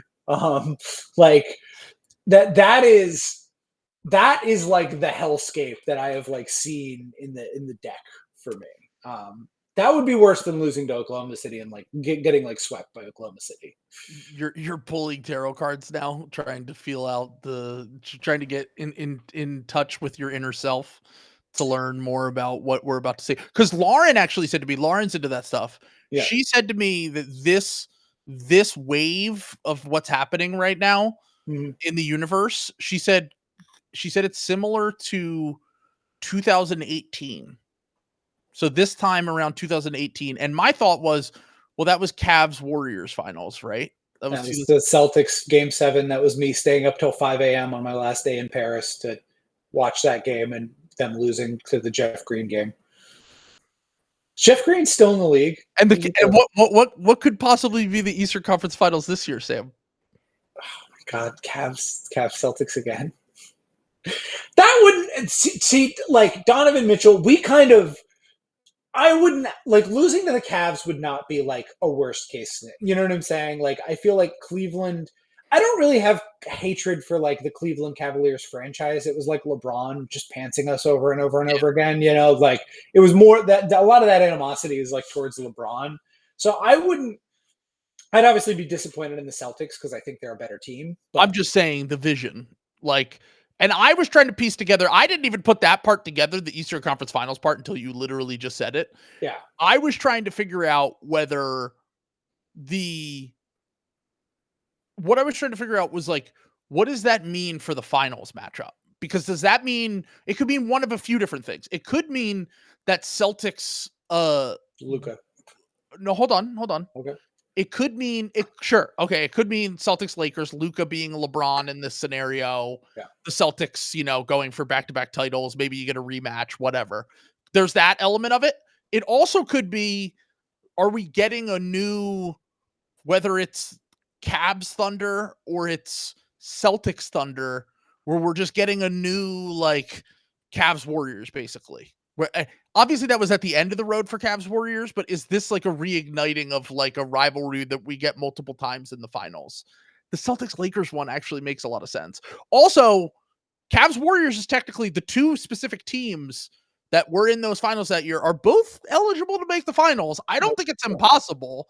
Do I think it's likely the Warriors make the finals? No, I don't think that they're going to win the West, but it's not impossible. It's definitely possible.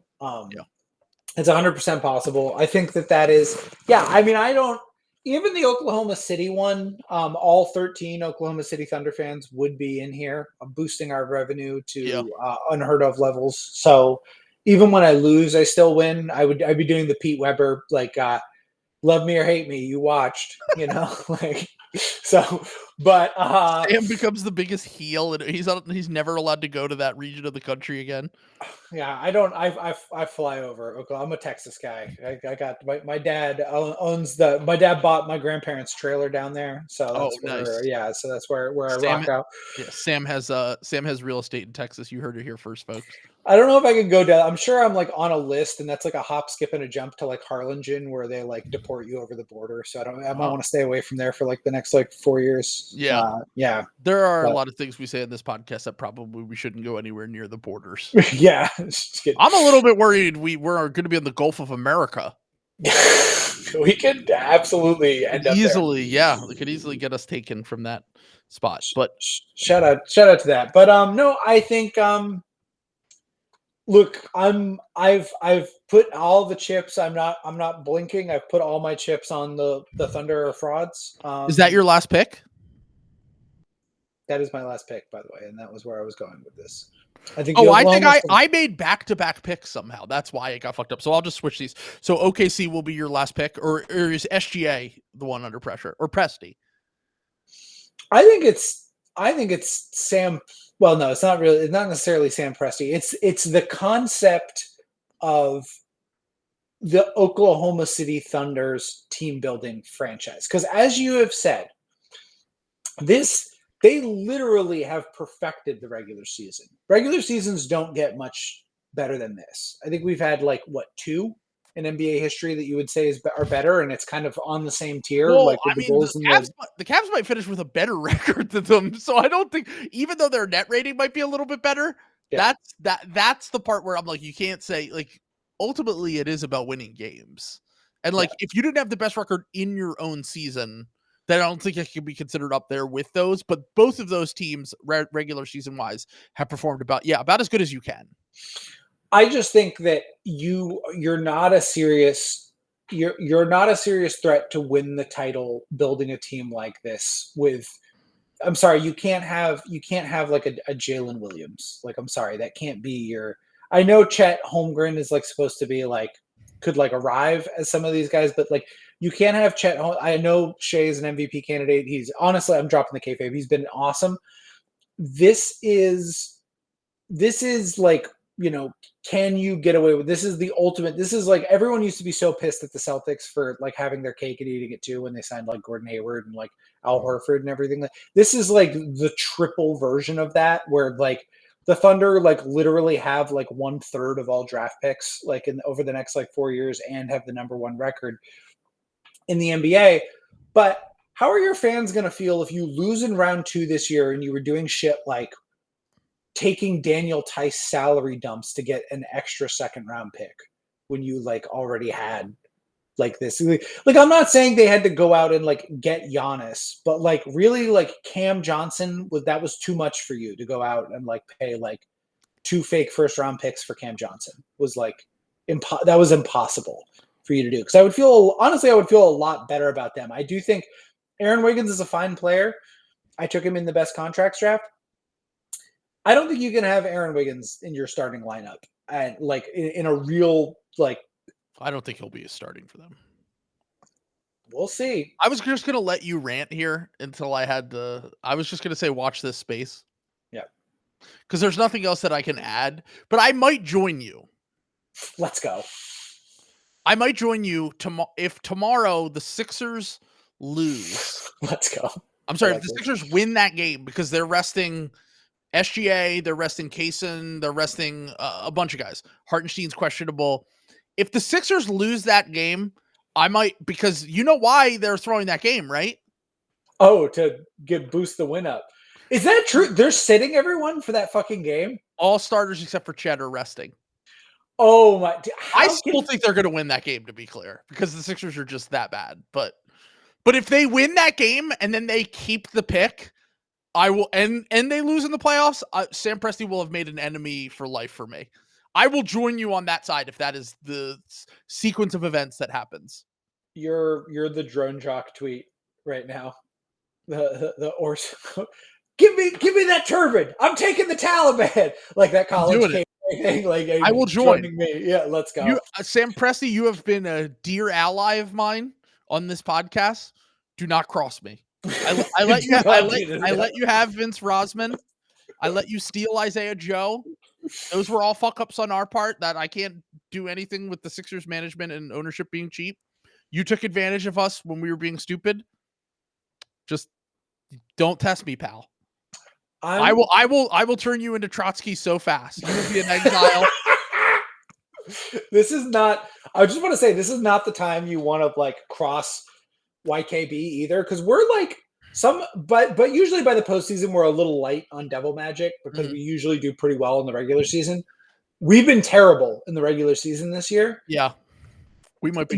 You don't want to come up against us with a fully loaded Devil Magic chamber. We will end you. I just want to say, we had a bit back in September that said that if Trump wins the election, that Playboi Carti is releasing an album. And it happened almost immediately. Almost immediately. I'm just saying. Anyway, sign up for the Patreon, left-wing tier, right-wing tier. Yep. We'll have much more content coming Red for pill, you. Blue pill. Yep. We'll open up the MAGA channel in the Discord so all of our Patriots can have one place to talk. We'll make SH the moderator in there and let him go. So last thing, This is a Hail Mary attempt, but we will be in New Orleans in 6 days. Yes. So if you're in the general region, thinking about booking a last second, there are some tickets available still, not a ton, but come out with us. Come out. Okay. Yeah, come out. Come have fun. We're going to a game. I'm gonna stay up all the way to. I promise I will stay up till at least 11 p.m. Let's go. Sam's staying up till 11 p.m. I'll probably stay up till like 1 a.m. Yeah. Which is like when you're in your 30s, that's like 5 a.m. Yeah. So we're doing great. And we're gonna be hanging out all weekend.